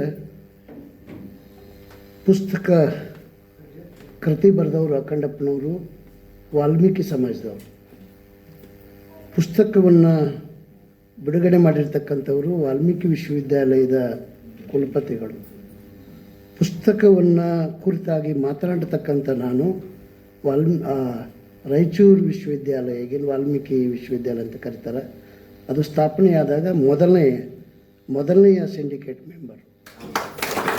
ಒಂದು ರೀತಿ ಕಾಕತಾಳೀಯ ಅಂತ ಅನ್ನಿಸ್ತದೆ. ಹಾಗಾಗಿ ಅಂಥ ಒಂದು ಪುಸ್ತಕ ಇದೀಗ ತಾನೇ ಬಿಡುಗಡೆ ಆಗ್ಯದ. ಬಹುತೇಕ ನನಗನ್ಸಿದ ಮಟ್ಟಿಗೆ ಅದು ಮೊದಲ ಬಿಡುಗಡೆ ಆಗ್ಯದ. ಬಿಡುಗಡೆ ಅನ್ನೋದನ್ನು ನನಗೇನು ಅನ್ನಿಸ್ತದೆ ಅಂದರೆ, ಯಾರನ್ನ ಅರೆಸ್ಟ್ ಮಾಡಿರ್ತಾರೋ ಅವ್ರನ್ನ ಬಿಡುಗಡೆ ಮಾಡು. ಬಹುತೇಕ ಅವರು ಜೀವನದೊಳಗೆ ಭಾಳಷ್ಟು ಭಾವನೆಗಳನ್ನು ಅರೆಸ್ಟ್ ಮಾಡಿ ಇಟ್ಕೊಂಡಿದ್ರು. ಯಾವಾಗ ಬರೆಯೋಕ್ಕೆ ಸ್ಟಾರ್ಟ್ ಮಾಡಿದ್ರು ಅವಾಗ ಬಿಡುಗಡೆ ಆಯಿತು. ಈಗೇನಾಯ್ತು ಅಂತ ಕೇಳಿದ್ರೆ, ಆತ್ಮೀಯರು ಕುಲಪತಿಗಳು ಅದನ್ನು ಲೋಕಾರ್ಪಣೆ ಮಾಡಿದರು. ನಿಮ್ಮ ಕೈಗೆ ಆ ಕೂಸನ್ನು ಇಟ್ಟರು. ಹೌದೇನು? ನೀವು ಅದನ್ನು ಓದಿ ನೀವು ಒಂದೊಂದು ಆತ್ಮಕಥೆಗಳು ಬರೀಬೇಕು ಅನ್ನೋದರ ಆಸೆ ಇರ್ಬೋದು. ಅವರು ಭಾಳ ಚಂದ ಹೇಳಿದರು ಕುಲಪತಿಗಳು, ಶಿವಾನಂದ ಸರ್ ಭಾಳ ಚೆನ್ನಾಗಿ ಹೇಳಿದರು. ಯಾಕೆ ಬರಿಬೇಕು, ಏನು ಬರಿಬೇಕು, ಎಷ್ಟು ಬರಿಬೇಕು, ಬರೀಲಿಲ್ಲ ಅಂದರೆ ಏನಾಕತಿ ಅಂತ. ಆತ್ಮಕಥೆ ಅನ್ನೋದು ಬಹುತೇಕ ನನಗನ್ಸಿದ ಮಟ್ಟಿಗೆ ಆತ್ಮಕಥೆ ಗೆಳೆಯ ನಿರೂಪಣೆ ಮಾಡುವಾಗ ಆತ್ಮಸಾಕ್ಷಿಯಾಗಿ ಬರಿಬೇಕು ಅಂದ. ನಮ್ಮಲ್ಲಿ ಎಷ್ಟು ಸಾಕ್ಷಿ ಅದಾವಂತ ನಾವು ವಿಚಾರ ಮಾಡಿಕೊಂಡ್ರೆ ಕನ್ನಡದೊಳಗೆ ಬರುವಂಥ ಆತ್ಮಕಥೆಗಳು ಅಷ್ಟು ಪ್ರಭಾವಶಾಲಿಯಾಗಿಲ್ಲ. ಹಾಗಾಗಿ ಅದೇನೇ ಇರುವಲ್ತಕ ಆತ್ಮಕಥೆ ಅಥವಾ ಆತ್ಮಚರಿತ್ರೆ ಅನ್ನೋದ್ರ ಬಗ್ಗೆ ಒಂದು ಮಾತನ್ನು ಭಾಳ ಚಂದ ಹೇಳಿದರು ಅವರು. ತನ್ನ ಬದುಕಿನ ಘಟನೆಗಳನ್ನು ಅನಾವರಣಗೊಳಿಸ್ತಕ್ಕಂಥದ್ದು ಚರಿತ್ರೆ. ಯಾಕಂತ ಕೇಳಿದ್ರೆ, ಬದುಕಿನ ಜೊತೆಗೆ ತನ್ನ ಪರಿಸರ ಬರೋದರಿಂದ ಅದು ಚರಿತ್ರೆ ಆಗ್ತೈತಿ. ಒಮ್ಮೊಮ್ಮೆ ನನಗನ್ನಿಸ್ತತಿ ಇದು ಕನ್ನಡ ಪುಸ್ತಕನೋ, ಪೊಲಿಟಿಕಲ್ ಸೈನ್ಸೋ, ಸೋಷಿಯಾಲಜಿನೋ, ಫಿಲಾಸಫಿನೋ ಯಾವುದಂತೂ ಒಮ್ಮೊಮ್ಮೆ ಕನ್ಫ್ಯೂಸ್ ಆಗಿಬಿಡ್ತೈತಿ. ನಾನು ಮುಂದೆ ಅವರೆಲ್ಲ ಹಣಕಾಸಿನ ಬಗ್ಗೆ ತ್ರಾಸಿರ್ತೈತಿ, ಸಂಬಂಧದೊಳಗೆ ತ್ರಾಸಿರ್ತೈತಿ, ಕಾಂಪಿಟೇಷನ್ ಇರ್ತೈತಿ, ಏನೇನೋ ಇರುವುದನ್ನು ಎಲ್ಲ ಅದರೊಳಗೆ ಬರಿಬೇಕಾಗಿರೋದ್ರಿಂದ ಇದು ಯಾವ ಚರಿತ್ರೆ ಅನ್ನೋದನ್ನು ಅಷ್ಟು ಇದಾಗೋದಿಲ್ಲ. ಆಮೇಲೆ ಆತ್ಮಚರಿತ್ರೆ ಬರೆದು ನಮ್ಮ ಬಗ್ಗೆ ನಾವು ಹೇಳ್ಕೊಳ್ಳೋದು ಕನ್ನಡಿಗರ ಸ್ವಭಾವಕ್ಕೆ ಮೊದಲಿನಿಂದ ಒಪ್ಕೊಂಡು ಬಂದಿಲ್ಲ. ನಾ ಮಾಡೀನಿ ಅಂತ ಅನ್ನೋದಿಲ್ಲ, ನಾ ಅನ್ನೋ ಶಬ್ದನೂ ಇಲ್ಲ. ಅದಕ್ಕೆ ಆತ್ಮಸ್ತುತಿ ಮತ್ತು ಪರನಿಂದೆ ಕೇಳಿಸಿದಿರಯ್ಯ ಅಂತ ಬಸವಣ್ಣ ಹೇಳ್ತಾನೆ. ಆತ್ಮಸ್ತುತಿ ಆಗಲಿ ಪರನಿಂದೆ ಆಗಲಿ ನನಗೆ ಕೇಳಿಸ್ಬೇಡ ಅಂತ. ವೀರನಾರಾಯಣನ ಕವಿ ಲಿಪಿಕಾರ ಕುಮಾರವ್ಯಾಸ ಹೇಳುವಂಥ ಮಾತು. ಹೀಗಾಗಿ ನಮ್ಮ ಚರಿತ್ರೆ, ಅದರಲ್ಲೂ ಕನ್ನಡ ಸಾಹಿತ್ಯ ಚರಿತ್ರೆ, ತಮ್ಮ ಬಗ್ಗೆ ತಾವು ಭಾಳ ಜನ ಕವಿಗಳು ಹೇಳದೇ ಇರೋದರಿಂದ ಸ್ವಲ್ಪ ಅಭ್ಯಾಸ ಮಾಡೋರಿಗೆ ಅದೊಂದು ರೀತಿ ಜೇನು ಬಿಡಿಸಿದ ಅನುಭವ ಆಗುವಂಥ ಸಾಧ್ಯತೆ ಅದ. ನಮ್ಮ ಕನ್ನಡಿಗರ ಗುಣ ಅಲ್ಲ. ಜೀವನ ಚರಿತ್ರೆ ಇನ್ನೊಬ್ಬರ ಬಗ್ಗೆ ಬರೆಯೋದು ಭಾಳ ಸುಲಭ ಅದ. ಅವ್ರು ಏನೇನು ತಪ್ಪು ಮಾಡ್ಯಾರ ಹುಡುಕಿ ಮೊದಲು ಲಿಸ್ಟ್ ಮಾಡ್ಕೊಂಡೆ ಬರೆಯೋಕ್ಕೆ ಸ್ಟಾರ್ಟ್ ಮಾಡ್ತಾರೆ. ಅದರ ಆತ್ಮಚರಿತ್ರೆ ಅದಲ್ಲ, ಇದು ಹಂಗೆ ಏನೇನು ತಪ್ಪು ಮಾಡೀನಿ ಅನ್ನೋದನ್ನು ಲಿಸ್ಟ್ ಮಾಡಿಕೊಂಡು ಅದನ್ನು ಮುಚ್ಚಿಟ್ಟು ಬರೆಯೋಕ್ಕೆ ಸ್ಟಾರ್ಟ್ ಮಾಡ್ತಾರೆ. ಅಲ್ಲಿ ತೆರೆದಿಟ್ಟು ಬರೆಯೋಕ್ಕೆ ಸ್ಟಾರ್ಟ್ ಮಾಡ್ತಾರೆ, ಇಲ್ಲಿ ಮುಚ್ಚಿಟ್ಟು ಬರೆಯೋಕ್ಕೆ ಸ್ಟಾರ್ಟ್ ಮಾಡ್ತಾರೆ. ಇದರ ಮಧ್ಯದಲ್ಲಿಯೂ ಕೂಡ ಇತ್ತೀಚಿನ ದಿನಗಳಲ್ಲಿ ಆತ್ಮಕಥೆ ಎನ್ನುವಂಥದ್ದು, ಆತ್ಮಚರಿತ್ರೆ ಎನ್ನುವಂಥದ್ದು ಒಂದು ಸಾಹಿತ್ಯ ಪ್ರಕಾರವಾಗಿ ಬೆಳೀತಕ್ಕಂಥದ್ದು ಭಾಳ ಸಂತೋಷದಾಯಕವಾದಂಥ ಸಂಗತಿ. ಯಾಕಂತ ಕೇಳಿದ್ರೆ ಕತೆ, ಕವನ, ಜೀವನ ಚರಿತ್ರೆ, ಪ್ರಬಂಧ, ವಿಮರ್ಶೆ, ಹರಟೆ, ಸಂಶೋಧನೆ ಹೆಂಗೆ ಸಾಹಿತ್ಯ ಪ್ರಕಾರ ಆಗ್ಯಾವನೋ ಇದು ಕೂಡ ಸಾಹಿತ್ಯ ಒಂದು ಪ್ರಕಾರ ಆಗಿ ಬೆಳೀತಕ್ಕಂಥ ಹಿನ್ನೆಲೆ ಒಳಗೆ ನಮಗೊಂದು ಆಶಾದಾಯಕವಾದಂಥ ಸಂಗತಿ ಅದ. ಮರಾಠಿ ಒಳಗಡೆ ಆತ್ಮಚರಿತ್ರೆ ಭಾಳ ಚಲೋ ಅದ. ಮರಾಠಿ ಒಳಗೆ ಭಾಳ ಉತ್ತಮವಾದಂಥ ಆತ್ಮಕಥೆಗಳು ಅದಾವೆ. ಕನ್ನಡದೊಳಗೆ ಅಂಥವು ಇಲ್ಲ. ನಿಮ್ಗೆ ಲಕ್ಷ್ಮಣ್ ಗಾಯಕ್ವಾಡ್ರ ಉಚ್ಚಿಲ ನೆನಪು ಮಾಡ್ಕೊಂಡ್ರಿ ಅಂತ ಕೇಳಿದ್ರೆ ಭಾಳ ಉತ್ತಮವಾದಂಥ ಆತ್ಮಚರಿತ್ರೆ ಅದು. ಅದ್ರ ಜೊತೆಗೆ ಶರಣ್ ಕುಮಾರ್ ಲಿಂಬಾವಳಿಯವರ ಅಕ್ರಮ ಸಂತಾನ ಅದಲ್ಲ, ಒಂದೊಂದು ಸಲ ನೋಡಿದ್ರೆ ಆತ್ಮಕಥೆಗಳು ಹಿಂಗಿರಬೇಕು ಅನ್ನೋ ರೀತಿ ಒಳಗೆ ಅವು ಅಲ್ಲಿರೋದನ್ನು ನಾವು ಗಮನಿಸ್ಬೋದೇನೋ. ಸ್ವಂತ ಬದುಕಿನ ಸತ್ಯ ಸಂಗತಿಗಳನ್ನು ನಿರೂಪಣೆ ಮಾಡುವಂಥದ್ದು ಆತ್ಮಕಥೆ ಅನ್ನೋದನ್ನು ನೆನಪಿಟ್ಕೊಳ್ಬೇಕಾಕತಿ. ದುರ್ದೈವಕ್ಕೆ ಅದು ಫಿಲ್ಟರ್ ಆಗಿ ಸೋಸಿ ಹೊರಗೆ ಬರಕತ್ತೈತಿ ಅನ್ನೋದು ವಿಷಾದದ ಸಂಗತಿ. ಕನ್ನಡದ ಮೊದಲನೇ ಆತ್ಮಕಥೆ ನನಗನ್ನಿಸಿದ ಮಟ್ಟಿಗೆ ಹರ್ಡೇಕರ್ ಮಂಜಪ್ಪನವರು 1936 ಅದನ್ನು ತೊಗೊಂಡು ಬಂದರು. ನನಗನ್ನಿಸಿದ ಮಟ್ಟಿಗೆ ನಾನು ಅವಲೋಕನ ಮಾಡಿದ ಹರ್ಡೇಕರ್ ಮಂಜಪ್ಪನವರು 1936 ಆಮೇಲೆ GP ರಾಜರತ್ನಂ ಕೂಡ 1939 ಆತ್ಮಕಥೆಯನ್ನು ತೆಗೆದುಕೊಂಡು ಬರೆದಿರ್ತಕ್ಕಂಥದ್ದು. ನಂತರದೊಳಗಡೆ ಸಾಕಷ್ಟು ಆತ್ಮಕಥೆಗಳು ಕನ್ನಡದೊಳಗೆ ಬಂದದ್ದು. ನನಗಿದ್ದುದರಲ್ಲಿ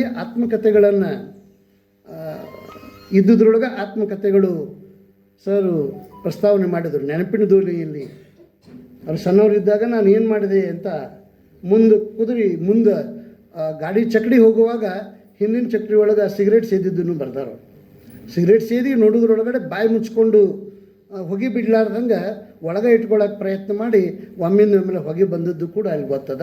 ಬಟ್ ಇವ್ರಿಗೂ ಹಾಗೆ ಆಗ್ಯದ, ಅಖಂಡಪ್ಪನವ್ರಿಗೂ ಕೂಡ ಹಾಗೆ ಆಗ್ಯದ. ನಾನು ಮುಂದೆ ಬಂದಾಗ ಹೇಳ್ತೇನೆ ಏನಂತ ತಿಳ್ಕೊಂಡು. ನೆನಪಿನ ದೋಣಿಯಲ್ಲಿ ಎನ್ನುವಂಥದ್ದಾಗಲಿ, ಹೋರಾಟದ ಬದುಕು ಅನ್ನುವಂಥದ್ದಾಗಲಿ, ಕಾದಂಬರಿಕಾರನ ಕಥೆಯಾಗಲಿ, ಉರಿ ಬರಲಿ ಸಿರಿ ಬರಲಿ ಅನ್ನುವಂಥದ್ದಾಗಲಿ, ಬಿಚ್ಚಿದ ಜೋಳಿಗೆ, ನನಗೆ ಬಿಚ್ಚಿದ ಜೋಳಿಗೆ ಪ್ರಸ್ತಾಪ ಮಾಡ್ತೇನೆ. ಯಾಕಂತ ಕೇಳಿದ್ರು ಡಾಕ್ಟರು ಆತ್ಮಕಥೆಯನ್ನು ಬರೆದಿರ್ತಕ್ಕಂಥದ್ದು, ಇಲ್ಲಿ ಒಬ್ಬ KSFC ಅಧಿಕಾರಿ ಆತ್ಮಕಥೆಯನ್ನು ಬರೆದಿರ್ತಕ್ಕಂಥದ್ದು. ಬಿಚ್ಚಿದ ಜೋಳಿಗೆ ಆಗಲಿ, ಇದೀಗ ತಾನೇ ಅದ್ರ ಜೊತೆಗೆ ಸರ್ ಕೂಡ ಒಳ್ಳೆ 2 ಬೇರೆ ಭಾಷೆಯ ಆತ್ಮಕಥೆಗಳನ್ನು ಪ್ರಸ್ತಾಪ ಮಾಡಿದರು. ರಸೀದಿ ಟಿಕೆಟ್ ಅನ್ನುವಂಥದ್ದು ಓದಲೇಬೇಕಾದಂಥ ಆತ್ಮಕಥೆಗಳವೆಲ್ಲ. ಹಾಗಾಗಿ ಅದ್ರ ಜೊತೆಗೆ ಲಂಕೇಶರ ಹುಳಿಮಾವಿನ ಮರ ಅನ್ನುವಂಥದ್ದಾಗಲಿ, ಅದರ ಜೊತೆಗೆ ಗೌರ್ಮೆಂಟ್ ಬ್ರಾಹ್ಮಣ ಆಗಲಿ, ಊರು ಕೇರಿ 1, 2, 3 ಭಾಗಗಳಾಗಲಿ, ಅದ್ರ ಜೊತೆಗೆ ಇತ್ತೀಚೆಗೆ ಒಂದು 7-8 ತಿಂಗಳು, 1 ವರ್ಷದೊಳಗಡೆ ಬಿಡುಗಡೆ ಮಾಡಿರ್ತಕ್ಕಂಥ ಜಾಲಿ ಮರದಲ್ಲೊಂದು ಜಾಜಿ ಮಲ್ಲಿಗೆ ಅನ್ನುವಂಥದ್ದು ಪಾತ್ರೋಟರ ಆತ್ಮಕಥೆಯಾಗಲಿ, ನಾನು ಓದಿರುವಂಥ ಕೆಲವು ಗಮನಿಸಿರುವಂಥ ಆತ್ಮಕಥೆಗಳ ಒಂದು ಒಳ್ಳೆಯ ಆತ್ಮಕಥೆಗಳ ಲಿಸ್ಟನ್ನು ನಿಮ್ಮ ಮುಂದೆ ಹೇಳಕತ್ತೇನೆ. ಉತ್ತಮ ಆತ್ಮಕಥೆಗಳ ಲಿಸ್ಟನ್ನು ನಿಮ್ಮ ಮುಂದೆ ಪ್ರಸ್ತಾಪ ಮಾಡೀನಿ. ಅನೇಕ ಇಂಥ ಉತ್ತಮ ಆತ್ಮಕಥೆಗಳದಾವ, ಅದರ ಚರಿತ್ರೆಯನ್ನು ನಾನು ಹೇಳೋದು ಕೊಂಡಿಲ್ಲ. ಹಾಗಾಗಿ ಈ ಉತ್ತಮ ಆತ್ಮಕಥೆಗಳ ಸಾಲಿಗೆ ಈಗೇನು ಕೃತಿ ಬಿಡುಗಡೆ ಆಗ್ಯದಲ್ಲ ಅಖಂಡ ಪ್ರಪಂಚ ಅದಲ್ಲ, ಅಖಂಡ ಪ್ರಪಂಚ ಈ ಉತ್ತಮವಾದಂಥ ಆತ್ಮಕಥೆಗಳ ಸಾಲಿಗೆ ಸೇರಬಹುದಾದಂಥ ಒಂದು ಒಳ್ಳೆಯ ಆತ್ಮಕಥೆ ಇವತ್ತು ಬಿಡುಗಡೆ ಆಗಿದೆ ಅನ್ನೋದನ್ನು ನಾನು ಯಾಕೆ ಉತ್ತಮ ಅಂತ ಕರೆದೆ, ಹೆಸರು ಹೇಳಿ ಅದರೊಳಗೆ ಇದು ಯಾಕೆ ಸೇರ್ತತಿ ಅಂತ ನಾನು ಹೇಳಿದೆ ಅಂತಂದರೆ ಅದಕ್ಕೆ ನನ್ನೊಳಗೆ ಒಂದಿಷ್ಟು ಕಾರಣಗಳು ಇರೋದನ್ನು ತಾವು ಗಮನಿಸ್ಬೋದು. ಈ ಪುಸ್ತಕ ಇದೀಗ ತಾನೇ ತಮ್ಮೆದುರುಗಡೆ ಏನು ಬಿಡುಗಡೆ ಆತಲ್ಲ, ಇದು ಬಿಡುಗಡೆ ಆತಲ್ಲ, ನೀವು ಅಷ್ಟು ಲಾಸ್ಟ್ ದೂರ ಇದ್ದವ್ರಿಗೂ ಚೆಂದ ಕಾಣಿಸ್ತೈತಿ ಪುಸ್ತಕ, ಹೌದಾ? ಈ ಪುಸ್ತಕ ಮುಟ್ಟಿ ನೋಡಿದ್ರೆ 168 ಪುಟ ಅದಾವ, 14 ಭಾಗಗಳನ್ನು ಮಾಡ್ಕೊಂಡಾರ, 38 ಮತ್ತು 1 ಕೆಲವು ಪುಸ್ತಕಗಳು ಹೆಂಗಿರ್ತಾವಂದ್ರೆ ಅಭಿನಂದನೆ ಗ್ರಂಥಗಳು ಮತ್ತು ಆತ್ಮಕಥೆಗಳು ಹೆಂಗದಾವಂದ್ರೆ ಅವ್ರವ್ರ ಮನೆ ಫೋಟೋ ಆಲ್ಬಮ್ ಆಗಿರ್ತಾವೆ. ಆದರೆ ಈ ಪುಸ್ತಕದೊಳಗೆ ಹೆಂಗದಾವಂತ ನಾನು ಭಾಳ ಸಲ ನೋಡಿದೆ. ನಾನು ಒಟ್ಟು 38 ಫೋಟೋಗಳನ್ನು ಹಾಕ್ಯಾರ. ಒಂದು ಪೇಜ್ದೊಳಗೆ 2 ಕುಂಡಿಸ್ಯಾರ, ಕೆಲವು ಸಲ ಇನ್ನೂ ಪುಟ ಸಂಖ್ಯೆ ಕಡಿಮೆ ಆಕತಿ. 38 ಫೋಟೋ ಹಾಕ್ಯಾರ. ಅರ್ಪಣೆ ಒಳಗೂ ತಂದೆ ತಾಯಿ ಫೋಟೋ ಅದ, ಅದನ್ನೊಂದು ಹಿಡಿದ್ರೆ 39 ಫೋಟೋಗಳದಾವ. ತುಂಬ ಔಚಿತ್ಯಪೂರ್ಣವಾಗಿ ಬಂದಿರತಕ್ಕಂಥ ಸುಂದರವಾದಂಥ ಮುಖಪುಟವನ್ನು ಹೊಂದಿರತಕ್ಕಂಥ, ನಾನು 2 ಸಲ ಒಂದು PDF ಓದಿ ನೋಡಿದೆ. 2 ದಿವಸದ ಹಿಂದುಗಡೆ ನನಗೆ ಈ ಪುಸ್ತಕ ಮುಟ್ಟಿಸಿದ್ರು. ಆ PDF ಓದಿದ್ದೆ. ಆಮೇಲೆ ಮತ್ತೊಂದು ಸಲ PDF ಅಂದರೆ ಸ್ವಲ್ಪ ತ್ರಾಸ ಆಕತಿ ಓದೋದಕ್ಕೆ, ಅದು ಮೇಡಮ್ಗೆ ಅಂದಿದ್ದೆ ನಾನು. ಅದ್ರ ಜೊತೆಗೆ ಪುಸ್ತಕನ ಮುಟ್ಟಿಸಿದ್ರು ಅವರು. ಅದರೊಳಗೂ ಓದಿದೆ ನಾನು. ಓದಿದ ಮೇಲ್ಗಡೆ ಎಲ್ಲೂ ಕೂಡ ಅಕ್ಷರ ದೋಷಗಳು ಕಾಣೋದಿಲ್ಲ. ಬಹುಶಃ ಗೊತ್ತಿರಬೇಕು ನಮಗೆ, ಒಂದು ಪುಸ್ತಕ ಹೊರಗೆ ತರೋದು ಮುಖ್ಯ ಅಲ್ಲ, ಆ ಪುಸ್ತಕದ ಒಳಗಿರುವಂಥ ಅಕ್ಷರಗಳದಾವಲ್ಲ, ಆ ಕಾಗುಣಿತ ಆಗಲಿ, ಸಂದರ್ಭೋಚಿತವಾದಂಥ ಭಾಷೆ ಆಗಲಿ, ನನಗೆ ಈ ಪುಸ್ತಕ ಓದ್ತಾ ಇರುವಾಗ ಕೆಲವು ಸಲ ಈ ಕುವೆಂಪು ಅವರ ಕೃತಿಗಳು ನೆನಪಾಗ್ತಾ ಇದ್ದು. ಯಾಕಂತ ಕೇಳಿದರೆ ಅವ್ರ ಗದ್ಯ ಬರಲಿ, ಕಾದಂಬರಿ ಬರಲಿ, ನಾಟಕ ಬರಲಿ, ಅದರೊಳಗೆ ಕಾವ್ಯದ ಸ್ಪರ್ಶ ಇದ್ದೇ ಇರ್ತದೆ. ಕಾವ್ಯನೇ ಬರ್ದಂಗೆ ಬರೀತಾರೆ. 2 ಮಹಾಕಾದಂಬರಿಗಳು ಕೂಡ ಕಾವ್ಯ ಇದ್ದಂಗನ ಅದಾವೆ. ಹಾಗಾಗಿ ಈ ಸುಮಾರು 168 ಪುಟಗಳಲ್ಲಿ ಕಾವ್ಯದ ಸ್ಪರ್ಶವನ್ನು ಹೊತ್ತುಕೊಂಡು ಬಂದಿರತಕ್ಕಂಥ ಸುಂದರವಾದಂಥ ಪುಸ್ತಕ ಇದು. ಲಿಂಗರಾಜ್ ಪ್ರಕಾಶನದಿಂದ ಪ್ರಕಟಣೆಯನ್ನು ಹೊಂದಿರತಕ್ಕಂಥ ಒಂದು ಒಳ್ಳೆಯ ಮೇಲುನೋಟಕ್ಕೇ ಪುಸ್ತಕ ನೋಡಿದ ತಕ್ಷಣವೇ ಓದಬೇಕನ್ನಿಸುವಂಥ ಭಾವನೆಗಳನ್ನು ಮೂಡಿಸ್ತಕ್ಕಂಥ ಒಂದು ಒಳ್ಳೆಯ ಪುಸ್ತಕ ಪ್ರಕಟ ಆಗಿದೆ. ಮತ್ತು ಓದ್ತಾ ಹೋದ್ರೆ ನಾವು ಏನೋ ಓದಾಕತ್ತೀವಿ ಅಂತ ಅನ್ಸಂಗಿಲ್ಲ, ಯಾವುದೋ ಒಂದು ಕಥೆನೋ ಒಂದು ಕಾದಂಬರಿನೋ ಓದುವಂಗೆ ಅದು ಭಾಸಾಕತಿ ಅಂತ. ಇಷ್ಟನ್ನು ನಿಮ್ಮ ಮುಂದೆ ಹೇಳಿದ ಮೇಲ್ಗಡೆ ನನಗನ್ನಿಸ್ತತಿ ಶರಣಮ್ಮ ಗೋರೆಬಾಳ್ ಅವರು ಕನ್ನಡದ ಉಪನ್ಯಾಸಕ್ಕೆ ಮತ್ತು ಈಗ ವಿದ್ಯಾರಣ್ಯ ಕಾಲೇಜಿನೊಳಗಿರುವಂಥ ಪ್ರಾಚಾರ್ಯರಾಗಿ ಕೆಲಸ ಮಾಡೋರು. ಅಖಂಡಪ್ಪನವರು KSFC ಅವರು, ಹೌದಲ್ಲ, ಅವರು BA MA PhD ಆತ್ಮಚರಿತ್ರೆ ಒಳಗೆ PhD ಮಾಡಿರ್ತಕ್ಕಂಥವ್ರು. ಆಮೇಲೆ ಅದ್ರ ಜೊತೆಗೆ ಇವರು BCom MBA ಇದನ್ನೆಲ್ಲ ಮಾಡಿರ್ತಕ್ಕಂಥವ್ರು. ಈ ಒಂದು ರೀತಿ ಇವ್ರದ್ದು ತೆಲುಗಿಗೆ ಸಂಬಂಧಪಟ್ಟಂಥ ಹುದ್ದೆಗಳು ಮತ್ತು ಅದ್ರ ಜೊತೆಗೆ ತೆಲುಗಿಗೆ ಸಂಬಂಧಪಟ್ಟಿರ್ತಕ್ಕಂಥ ಜ್ಞಾನ, ನೌಕರಿ ಎಲ್ಲ ಅದೇ. ಬಟ್ ಅವರಿಗೆ ಏನು ಅಂತ ಕೇಳಿದ್ರು ರೊಕ್ಕಕ್ಕೆ ಸಂಬಂಧಪಟ್ಟವ್ರು ಇವರೆಲ್ಲ, ಹೌದಲ್ಲ. ನನಗೆ ರೊಕ್ಕಕ್ಕೂ ಕಾವ್ಯಕ್ಕೂ ಏನು ಸಂಬಂಧ ಅಂತ. ಬಸವಣ್ಣನ ಸಮೀಪಕ್ಕೆ ಯಾರ್ಯಾರು ಹೋಗ್ತಿದ್ರಲ್ಲ ಅವರು ಹೆಚ್ಚು ಕಡಿಮೆ ಬಸವಣ್ಣನಂಗೆ ಆಗ್ತಿದ್ರು, ಹೌದೇನು. ಸಹವಾಸದಲ್ಲ ಅದು ಭಾಳ ಮುಖ್ಯವಾಗಿರ್ತಕ್ಕಂಥದ್ದು. ಬಹುತೇಕ ಅವರು ರೊಕ್ಕದ ಮಧ್ಯದೊಳಗೂ ಕಾವ್ಯವನ್ನು ಹುಡುಕಾಡ್ತಾ, ಬಹುತೇಕ ಅವ್ರು PhD ಮಾಡುವಾಗಲೆಲ್ಲ ಆತ್ಮಕಥೆಗಳನ್ನು ಓದೀನಿ ಅಂತ ಬರ್ದಾರವ್ರು. ನನಗೆ ಆರಂಭದೊಳಗೆ ಅನಿಸ್ತು KSFC ಒಳಗೆ ನೌಕರಿ ಮಾಡೋರು ಈ ಆತ್ಮಚರಿತ್ರೆ ಅಂತ ಇಂಥ ಸಾಹಿತ್ಯಿಕವಾದಂಥ ಕೃತಿಯನ್ನು ಯಾಕೆ ಬರೆದ್ರು ಅಂತ ನನ್ನೊಳಗೆ ನಾನೇ ಆಲೋಚನೆ ಮಾಡ್ತಾ ಇರುವಾಗ ಇದನ್ನು ನನಗನ್ನಿಸಿದ ಮಟ್ಟಿಗೆ ಪ್ರಜ್ಞಾಪೂರ್ವಕವಾಗಿ, ಬುದ್ಧಿಪೂರ್ವಕವಾಗಿ ಬರೆಯಬೇಕು ಅಂತ ತಿಳ್ಕೊಂಡು ಬರೆದ ಪುಸ್ತಕ ಇದು, ಹೌದಾ. ಬರೆಯಬೇಕಂತ ಬರೆದಿರೋ ಪುಸ್ತಕ. ಹಾಗಾಗಿ ಆ ಬರೆದಿರೋ ಪುಸ್ತಕಕ್ಕೆ ಮನೆಯೊಳಗೆ ಸಾಹಿತ್ಯಿಕವಾದಂಥ ಒಂದು ಸಂಬಂಧ ಇರೋದರಿಂದ, ವಾತಾವರಣ ಇರೋದರಿಂದ ಬರೆಯೋದೇನು ಅವರಿಗೆ ಏನಂತಂದ್ರೆ ಯಾವುದೂ ತ್ರಾಸ ಆಗಲಿಲ್ಲ, ತೊಂದರೆ ಆಗಲಿಲ್ಲ. ಆದರೆ ಬರೀತಾ ಹೋದಾಗ ನಾನು ಭಾಳ ಖುಷಿ ಅನಿಸಿದ್ದೇನು ಅಂತ ಕೇಳಿದರೆ, ಎಷ್ಟೋ ಸಲ ಕನ್ನಡದ ವಿದ್ಯಾರ್ಥಿಗಳು, ಕನ್ನಡದ ಸಾಹಿತಿಗಳು ಭಾಳಷ್ಟು ಸಲ ಜೋಲಿ ಹೊಡಿತಾರೆ, ಭಾಳ ತಪ್ತಾರೆ. ಕೆಲವು ಸಲ ಎಷ್ಟೋ ಸಲ ನಮ್ಮ ಎದುರು ನಿಂತಿರೋ ಹುಡುಗರನ್ನ, ಅದರಂತೂ PhD ವಿದ್ಯಾರ್ಥಿಗಳಂತೂ ಎರಡೆರಡು ಸಲ 3 ಸಲ ಬರೆಯೋಕೆ ತಿದ್ದಾಕೆ ವಾಪಸ್ ಕೊಟ್ರೆ ಲಾಸ್ಟಿಗೆ ಸಿಟ್ಟು ಮಾಡಿ ಮನೆ ಕಡೆನೇ ಬರೋದಿಲ್ಲ. ಎಲ್ಲರ ಮಾರ್ಕೆಟ್ನೊಳಗೆ ಅಲ್ಲಿ ಇಲ್ಲಿ ಭೇಟಿಯಾಗಿದ್ದು ಅಂತಂದ್ರೆ ಈ ಪೊಲೀಸರನ್ನ ಕಂಡಂಗೆ ನಮ್ಮನ್ನು ಬಿಟ್ಟು ಓಡ್ತಿರ್ತಾವ. ಇದು ನಮಗೆ ಅನುಭವ ಅದ. ಅಂಥದ್ರ ಮಧ್ಯದೊಳಗಡೆ ಎಲ್ಲಿಯೂ ಜೋಲಿ ಹೊಡಿಲಾರ್ದೆ ತುಂಬ ಬ್ಯಾಲೆನ್ಸ್ ಆಗಿ ಎಷ್ಟೆಷ್ಟು ಹೇಳಬೇಕೋ ಅಷ್ಟಷ್ಟನ. ನಾನು ಆತ್ಮಕಥೆ ಅಂದರೆ ಭಾಳ ದಪ್ಪ ಇರ್ತೈತೆ ಅಂತ ತಿಳ್ಕೊಂಡಿದ್ದು, ಮೊದಲು ಅಂಜಿದ್ದೆ ನಾನು. ಅವ್ರು ಫೋನ್ ಮಾಡಿ ಮಾತಾಡಬೇಕು ಅಂದಾಗ ಭಾಳ ದಪ್ಪ ಇರ್ತಾವೆ ಆತ್ಮಕಥೆಗಳು, ಸುಮ್ಮನೆ ನನಗೆ ಭಾಳ ಮುಜುಗರ ಅನಿಸಿತ್ತು. ಒಂದು 3 ಭಾಗ ಬಿಟ್ಟರೆ, ಮದುವೆದೊಂದು, ಸಮಾಜ ಸೇವೆ ಒಂದು, ಪ್ರವಾಸ ಒಂದು 3 ಭಾಗ ಬಿಟ್ಟರೆ ಇದರೊಳಗೆ 2-3 ಪುಟ್ಟದ್ದು ಅಷ್ಟನ ಭಾಗಗಳನ್ನು ಮಾಡ್ಕೊಂಡಾರ. ಎಲ್ಲಿಯೂ ಜೋಳಿ ಹೊಡಿಲಾರ್ದಂಗೆ ತಮ್ಮ ಬದುಕಿನ ಭಾವನೆಗಳನ್ನು ಗೊತ್ತಿರಬೇಕು. ಹಳ್ಳಿಯೊಳಗೆ ಕೋಳಿ ತನ್ನ ಮರಿಗಳನ್ನು ರೆಕ್ಕೆ ಒಳಗೆ ಮುಚ್ಚಿಟ್ಕೊಂಡ್ಬಿಡ್ತತಿ. 2 ರೆಕ್ಕೆ ಒಳಗೆ ಮರಿಗಳನ್ನು ತಗೊಂಡು ಕೂತು ಅದು ಮರಿಗಳನ್ನು ಸಂರಕ್ಷಣೆ ಮಾಡ್ಕೊಳ್ತತಿ. ಮರಿಗಳಿಗೆ ಅಪಾಯ ಇಲ್ಲಂದಾಗ ಆಡಕ್ಕೆ ಹೊರಗೆ ಬಿಟ್ಬಿಡ್ತತಿ, ಹೋಗ್ರಿ ನೀವೆಲ್ಲ ಅಂತ ಹೇಳ್ತತಿ. ಹಂಗೆ ಅಖಂಡಪ್ಪನವರು ತಮ್ಮ ಇಡೀ ಬದುಕಿನ ಭಾವನೆಗಳನ್ನು ಕೋಳಿ ಮರಿಗಳನ್ನು ರೆಕ್ಕೆ ಒಳಗೆ ಬಚ್ಚಿಟ್ಕೊಳ್ಳೋ ರೀತಿ ಒಳಗಡೆ ಅದನ್ನು ಬಚ್ಚಿಟ್ಕೊಂಡು ಇವರು ಏನು ಮಾಡಿದರು ಅಂತ ಕೇಳಿದ್ರೆ ಈ ಆತ್ಮಚರಿತ್ರೆಯನ್ನು ಬರೆದಾರ ಅಂತ ತಿಳ್ಕೊಂಡು ನನಗೆ ಅನಿಸ್ತತಿ. ಬರೆದಿರುವಂಥ ಈ ಕೃತಿ ಅಖಂಡಪ್ಪನವರು. ಈಗ ಅಖಂಡ ಪ್ರಪಂಚ ಅಂತ ಯಾಕೆ ಹೆಸರಿಟ್ರು ಅಂತ ನನಗೂ ಒಂದು ಸ್ವಲ್ಪ ಮುಜುಗರ ಆಗಕತ್ತಿತ್ತು.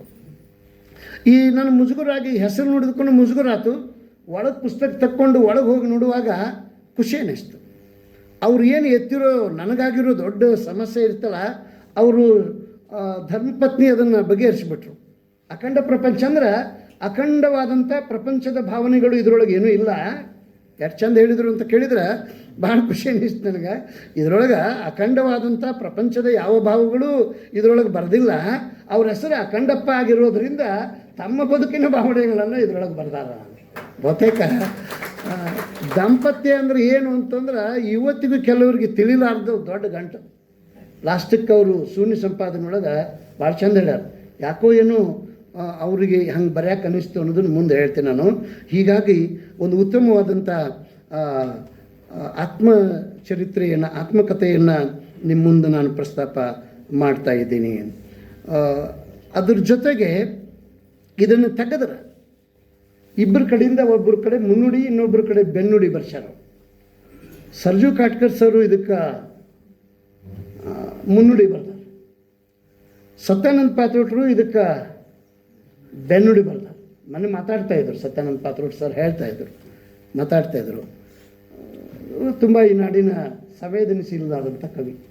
ಹೌದೇನು, ಕಳ್ಕೊಂಡದ್ದು ಭಾಳ ಜಾಸ್ತಿ, ಅವರು ಪಡ್ಕೊಂಡದ್ದು ಭಾಳ ಕಡಿಮೆ. ಅದ್ರ ಬಗ್ಗೆ ಹೆಚ್ಚಿಗೆ ಹೇಳಕ್ಕೆ ಹೋಗೋದು.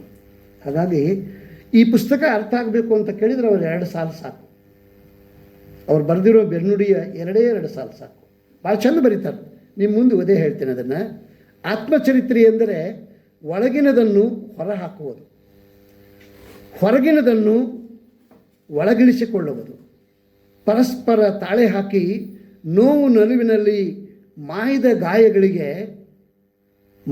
ಗಾಯಗಳಿಗೆ ಮತ್ತೊಮ್ಮೆ ಮುಲಾಮು ಹಚ್ಚಿಕೊಳ್ಳುವುದು ಸ್ವವಿಮರ್ಶೆಯಾಗಿರ್ತಕ್ಕಂಥದ್ದು.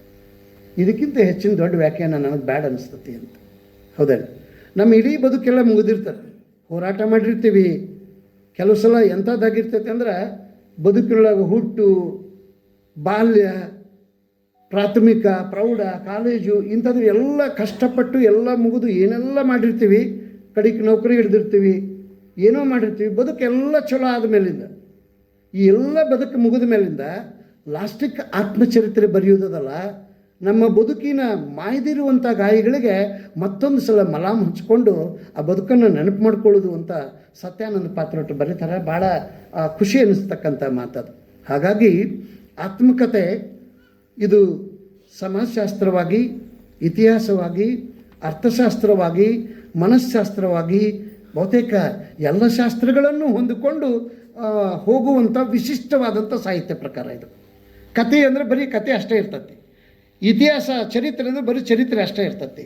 ಇದ್ರ ಜೊತೆಗೆ ಎಲ್ಲ ಶಿಸ್ತುಗಳನ್ನು ತನ್ನ ಒಡಲಲ್ಲಿಟ್ಟುಕೊಂಡು ಅಭಿವ್ಯಕ್ತಿಗೊಳ್ಳಬಲ್ಲಂಥ ವಿಶಿಷ್ಟವಾದಂಥ ಮಾಧ್ಯಮ ಅದಲ್ಲ, ಅದು ಆತ್ಮಚರಿತ್ರೆ ಅನಿಸ್ಕೊಳ್ಳೋದಕ್ಕೆ ಸಾಧ್ಯ ಅದ. ನನ್ನ ದೃಷ್ಟಿ ಒಳಗಡೆ ಪಾಶ್ಚಾತ್ಯ ವಿಮರ್ಶಕ ಹೇಳ್ತಾನೆ, ಒಂದು ಘಟನೆ ಸಬ್ಲಿಮಿಟಿ ಥಿಯರಿ ಹೇಳ್ತಾನೆ, ಡಿಸಬ್ಲೈಮ್ ಅನ್ನುವಂಥದ್ದು ಥಿಯರಿ ಆಫ್ ಸಬ್ಲಿಮಿಟಿ ಅಂತ ಹೇಳ್ತಾನೆ. ಅವನು ಹೇಳುವಾಗ ಒಂದು ಘಟನೆ ಆಗಲಿ, ಒಂದು ಪ್ರದೇಶ ಆಗಲಿ, ಒಂದು ಅನುಭವ ಆಗಲಿ ನಮ್ಮ ಬದುಕಿನಿಂದ ಮಾಸಿ ಹೋಗ್ಲಿಕ್ಕೆ ಸಾಧ್ಯ ಆಗೋದಿಲ್ಲ ಅಂತ. ಅಂಥದಕ್ಕೆ ಮಹೋನ್ನತವಾದ ಅಂತ ಕರೀತಾರೆ, ಮಹೋನ್ನತವಾದ ಅಂತ ಕರೀತಾರೆ ಪಾಶ್ಚಾತ್ಯರು. ನನಗೆ ಇವರು ನಡ ಮುರ್ಕೊಂಡಾಗ ನಡ ನೋವಾಗಿತ್ತಲ್ಲ, ನಡ ನೋವಾದ ಮೇಲಿಂದ ಹಳ್ಳಿ ಒಳಗೆಲ್ಲ ಬಯಲು ಕಡೆ ಅದು ಬೆಳಗ್ಗೆ ಎದ್ದು ಕೂಡ ಭಾಳ ಚಂದ ಇರ್ತೈತೆ ಅದು. ನನಗೆ ಊರಿನ ಬಾಜುಕಿದ್ದು ಹೊಲ ಇಷ್ಟ್ಯಾಕೆ ಬೆಳಿತಾವಂತ ಮೊದಲು ಗೊತ್ತಾಗಿದ್ದಿಲ್ಲ. ಊರ ಬಾಜುಕಿನ ಹೊಲಗಳು ಇಷ್ಟ್ಯಾಕೆ ಬೆಳಿತಾವಂತ ಗೊತ್ತಾಗಿದ್ದಿಲ್ಲ. ಆಮೇಲೆ ಸ್ವಲ್ಪ ದೊಡ್ಡ ಆದಂಗೆ ಗೊತ್ತಾಯ್ತು. ಯಾಕೆ ತಂಬಿಗಳು ಆ ಕಡೆ ಜಾಸ್ತಿ ಹೋಗ್ತಾವ ಅನ್ನೋದ್ರಿಂದ ಡಬಲ್ ಬೆನಿಫಿಟ್ ಅದು. ಒಂದು ಗೊಬ್ಬರ ಹೋಗ್ಕತಿ, ಇನ್ನೊಂದು ನೀರು ಹೋಗ್ಕತಿ. ಹಂಗೆ ಎದ್ದು ಬರೋಕ್ಕೆ ಬರೋದಿಲ್ಲ, ನೀರು ಬೇಕಲ್ಲ ಅಲ್ಲಿ. ಹಾಗಾಗಿ ಇವರು ಒಬ್ಬನ ಬಗ್ಗೆ ಬರೀತಾರೆ. ನಾನು ಭಾಳ ಖುಷಿ ಅನ್ನಿಸ್ತು. ಎಷ್ಟು ಖುಷಿ ಅನ್ನಿಸ್ತು ಅಂತ ಕೇಳಿದ್ರೆ, ವಾಟ್ ಈಸ್ ಫ್ರೆಂಡ್ಶಿಪ್ ಅನ್ನೋದಕ್ಕೆ ಬದುಕಿನೊಳಗೆ ಗೆಳೆಯರು ಅಂದರೆ ಯಾರು ಅಂತ. ಗೆಳೆಯರು ಗೊತ್ತು ಸರ್, ಅದನ್ನು ಹೇಳ್ಬೇಕು ಅಲ್ಲ, ಅದನ್ನು ಹೇಳೋದಕ್ಕೆ ಗೆಳೆಯರಂದರೆ ಯಾರು ಅಂತ. ಗೆಳೆಯರಂದ್ರೆ ಯಾರು ಅಂತ ಕೇಳಿದ್ರೆ ಬರೀ ಪುರಿಬಾಜಿ ಗೆಳೆಯರು ಇರೋಂಗಿಲ್ಲ, ಪುರಿಬಾಜಿ ಗೆಳೆಯರು ಇರೋಂಗಿಲ್ಲ, ಟಾಕೀಜಿನ ಗೆಳೆಯರ ಇರೋಂಗಿಲ್ಲ. ಬಸವರಾಜ್ ಭಜಂತ್ರಿ ಅಂತ ಒಬ್ಬವ, ಇವರ ಆತ್ಮೀಯ ಗೆಳೆಯ.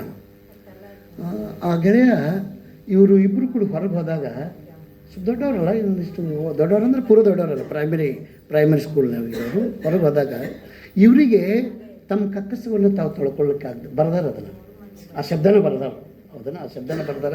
ತಮ್ಮದು ತಾವು ತೊಳ್ಕೊಳ್ಳಿಕ್ಕೆ ಆಗ್ತಿದ್ದಿಲ್ಲ. ಹಾಗಾದಾಗ ಅವ ಸ್ನೇಹಿತ ಏನು ಮಾಡ್ತಿದ್ದ ಅಂತ ಕೇಳಿದ್ರೆ, ಅವ ಇವರು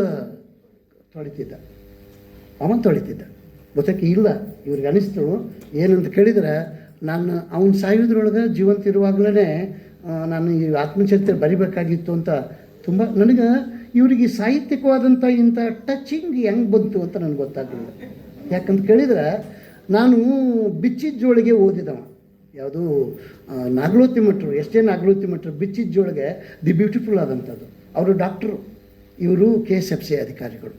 ಅದಕ್ಕೆ ಸರ್ಜು ಕಾಟ್ಕರ್ ಬರೀತಾರೆ, ಅವರು ಬೇರೆ ಬೇರೆ ಜ್ಞಾನದ ಶಿಸ್ತುಗಳಿಂದ ಕನ್ನಡಕ್ಕೆ ಆತ್ಮಚರಿತ್ರೆಗಳು ಬಂದು ಅಂತ ಕೇಳಿದ್ರೆ, ಕನ್ನಡದ ಆತ್ಮಚರಿತ್ರೆ ಮತ್ತು ಕನ್ನಡ ಸಾಹಿತ್ಯ ಶ್ರೀಮಂತ ಆಗೋದಕ್ಕೆ ಸಾಧ್ಯ ಅನ್ನೋದನ್ನು ಮುನ್ನುಡಿಯೊಳಗೆ ಬರೀತಾರೆ, ಹೌದೇನು. ಹಾಗಾಗಿ ಬಿಚ್ಚಿದ ಜೋಳಿಗೆ ತುಂಬ ಬ್ಯೂಟಿಫುಲ್ ಆಗಿರ್ತಕ್ಕಂಥದ್ದು. ದಯವಿಟ್ಟು ತಾವ್ಯಾರಾದರೂ ಉರಿ ಬರಲಿ ಸಿರಿ ಬರಲಿ ಮತ್ತು ಬಿಚ್ಚಿದ ಜೋಳಿಗೆ ಇವನ್ನು ಓದಿದ್ರೆ ವಾಟ್ ಈಸ್ ಲೈಫ್ ಅಂತ ನಾವು ಸಾಧನೆ ಮಾಡ್ತೀವಿ. ಭಾಳ ದೊಡ್ಡವ್ರು ಅನಿಸ್ಕೊಳ್ತೀವಿ ನಾವೆಲ್ಲ, ಭಾಳ ದೊಡ್ಡ. ಇವತ್ತಿಗೆ ಮಂದಿ ಮುಂದೆ, ಸಮಾಜದ ಮುಂದೆ, ಕಾಣೋರ ಮುಂದೆ ಭಯಂಕರ ದೊಡ್ಡವ್ರು ಅನ್ನಿಸ್ತೀವಿ. ಬಟ್ ನಾನು ನೆಲದಿಂದ ಮೇಲೆ ಹೆಂಗೆ ಬಂದು ಅನ್ನೋದನ್ನು ಮರಿಬೇಕು. ಅದಕ್ಕೆ ಸಿದ್ದೇಶ್ವರ ಸ್ವಾಮೀಜಿಯವ್ರು ಹೇಳ್ತಾರೆ, ಏರಿದ್ದದಲ್ಲ ಇಳಿಲೇಬೇಕು ಅಂತ. ನಾವು ಹತ್ತಿದ ಏಣಿ ಅದಲ್ಲ, ಏಣಿ ಮುಖ್ಯ ಅಲ್ಲ, ಏಣಿ ಮುಖ್ಯ ಅಲ್ಲ. ಒಂದು ನೆನ್ಪಿಟ್ಕೋಬೇಕು, ಇಡೀ ದಲಿತ ಲೇಖಕರಿಗೆ, ದಲಿತ ಅಧಿಕಾರಿಗಳಿಗೆ, ದಲಿತ ಪ್ರತಿಭಾವಂತರಿಗಿರುವಂಥ ದೊಡ್ಡ ಅಪವಾದ ಏನು ಅಂತ ಕೇಳಿದ್ರೆ, ಕೇರಿ ಬಿಟ್ಟು ಬಂದಿರುವಂಥ ಜನ ಹೊಳ್ಳಿ ಕಡೆಗೆ ಕೇರಿ ಕಡೆ ಹೋಗೋದಿಲ್ಲ ಅಂತ, ಕೇರಿ ಕಡೆ ಹೋಗೋದಿಲ್ಲ ಅಂತ. ನನ್ನವ್ವ, ನನ್ನ ಅಪ್ಪ, ನನ್ನ ಓಣಿ, ನನ್ನ ಜನ, ನನ್ನ ಮನೆ, ನನ್ನ ಪರಿಸರ, ನನ್ನ ಸಂಸ್ಕಾರ, ನಂದು ಏನಾಗ್ತತೆ ಅಂತ ಹೊಳ್ಳಿ ನೋಡಲಾರದೆ ಇರೋದರಿಂದ ಬಹುತೇಕ ಈ ದಲಿತ ಲೋಕದ ಪ್ರತಿಭಾವಂತರ ಮೇಲಿರುವಂಥ ಬಹುದೊಡ್ಡ ಅಪವಾದ ಅಂತ ನನಗೆ ಅನ್ನಿಸ್ತತಿ. ಆ ಕಾರಣಕ್ಕಾಗಿ ತುಂಬ ಪ್ರೀತಿಯಿಂದ ನೆನೆಸ್ತಾರೆ. ಬಸವರಾಜ್ ನನ್ನ ಕಕ್ಕಸವನ್ನು ತೊಳಿತಾ ಇದ್ದ. ಅಲ್ಲಲ್ಲಿ ಇವ್ರಿಗೆ ಯಾರು ಉಪಕಾರ ಮಾಡ್ಯಾರ, ಯಾರು ಚಲೋ ತಂಗ ನೋಡ್ಯಾರ, ಅಲ್ಲೇ ಥ್ಯಾಂಕ್ಸ್ ಹೇಳಿ ಮುಂದೆ ಹೋಗ್ಬಿಡ್ತಾರೆ. ಭಾಳ ಅಲ್ಲೇ ಥ್ಯಾಂಕ್ಸ್ ಹೇಳ್ತಾರೆ. ಒಮ್ಮೆ ಹೋಲ್ಸೇಲಾಗಿ ಥ್ಯಾಂಕ್ಸ್ ಹೇಳಕ್ಕೆ ಹೋಗೋದಿಲ್ಲ ಅವರು, ಯಾಕೆ ಮರ್ತಗಿರ್ತೀನಿ ಅನ್ನುವಂಥದ್ದು, ಹೌದಲ್ಲ. ಅಲ್ಲೇ ಥ್ಯಾಂಕ್ಸ್ ಹೇಳಿ ನಾವು ಅವನಿಗೆ ಋಣಿ ಆಗಿದ್ದೇನೆ ಅನ್ನೋ ಮಾತುಗಳನ್ನು ಕೂಡ ಹೇಳಿ ಹೋಗ್ತಾರೆ. ನನಗೆ ಭಾಳ ತುಂಬ ಹಿಡಿಸಿರ್ತಕ್ಕಂಥ ಭಾಗ, ಹೌದಲ್ಲ, ತುಂಬ ಹಿಡಿಸಿರ್ತಕ್ಕಂಥ ಭಾಗ. ಒಂದು ಕೃತಿ ಅದು ಆತ್ಮಚರಿತ್ರೆಯೋ, ಜೀವನ ಚರಿತ್ರೆಯೋ, ಕಾವ್ಯವೋ, ಕಥೆಯೋ, ಕಾದಂಬರಿಯೋ ಯಾವುದೋ ಗೊತ್ತಿಲ್ಲ. ಬಟ್ ಆ ಕೃತಿ ಅದಲ್ಲ, ನನ್ನ ಮನಸ್ಸನ್ನು ಕಟ್ಟಬೇಕದು. ಮನಸ್ಸಿನೊಳಗಡೆ ಒಂದು ರೀತಿ ಆರ್ದ್ರವಾದಂಥ, ಆಪ್ತವಾದಂಥ ಭಾವಗಳು ಮೂಡಿದ್ರೆ ಆ ಕೃತಿ ಸಾರ್ಥಕ ಆಗೋದಕ್ಕೆ ಸಾಧ್ಯ ಐತಿ ಅನ್ನೋದನ್ನು ನಾವು ತಮ್ಮ ಮುಂದೆ ಹೇಳೋದಕ್ಕೆ ಇಷ್ಟಪಡ್ತಾ ಇದ್ದೀನಿ. ಅದ್ರ ಜೊತೆಗೆ ಇವರು ಹಕ್ಕಾಪಿಕ್ಕಿಯವರು ಅಂಗಡಿ ಒಳಗೆ ದೊಡ್ಡಪ್ಪ ಕೆಲಸ ಮಾಡುವಾಗ ಇಂಥ ಬಸವರಾಜ ಭಜಂತ್ರಿ ಅಂತ ಗೆಳೆಯರೂ ಇದ್ದರು, ಅದ್ರ ಜೊತೆ ಚಂಡಾಳ್ ಚೌಪ್ಡಿ ಗೆಳೆಯರೂ ಇದ್ದರು ಅವ್ರಿಗೆ. ಇವರಷ್ಟರು ಕೂಡಿ ಒಂದು ಕಟ್ಟಿ ಮೇಲೆ ಕೂತ್ಕೊಂಡು ಒಂದು ಡಿಸೈಡ್ ಮಾಡಿದರು. ಕಟ್ಟಿ ಅಂದರೆ ಒಂದು ಪಾರ್ಲಿಮೆಂಟ್ ಇದ್ದಂಗೆ ಇವರಿಗೆಲ್ಲ, ಸಣ್ಣ ಹುಡುಗರಿಗೆಲ್ಲ ವಿಧಾನಸಭಾನು ಪಾರ್ಲಿಮೆಂಟೇ ಇದ್ದಂಗೆ. ಅವತ್ತು ಅವ್ರು ಏನು ಡಿಸೈಡ್ ಮಾಡಿದರು ಅಂತ ಕೇಳಿದ್ರೆ, ಎಲ್ಲರೂ ಒಕ್ಕೊರ್ಲಿಂದ ಡಿಸೈಡ್ ಮಾಡಿದ್ದೇನಂತಂದ್ರೆ, ನಾವು ಇವತ್ತು ಚುಟ್ಟ ಸೇದೋಣ ಅಂತ ತಿಳ್ಕೊಂಡು ಡಿಸೈಡ್ ಮಾಡಿದ್ರು. ಚುಟ್ಟ ತರಿಸೇ ಬಿಟ್ಟು ಒಬ್ಬನ ಕಡೆ ಏನೋ ಕಡ್ಡಿಪೆಟ್ಟಿಗೆ ಚುಟ್ಟ ಇದ್ದು ಕಾಣಿಸತ್ತೆ. ಅವ ಹಚ್ಚೇ ಬಿಟ್ಟಾನ. ಹಚ್ಚಿದ ಮೇಲೆ ಗೆಳೆಯರ ಜೊತೆಗೆ ಬಹುತೇಕ ಆತ್ಮಚರಿತ್ರೆ ಬರೀ ಆತ್ಮಚರಿತ್ರೆ ಅಲ್ಲ, ಆತ್ಮಚರಿತ್ರೆ ನಮ್ಮೆಲ್ಲರ ಚರಿತ್ರೆನೂ ಆಗೋಕ್ಕೆ ಸಾಧ್ಯ.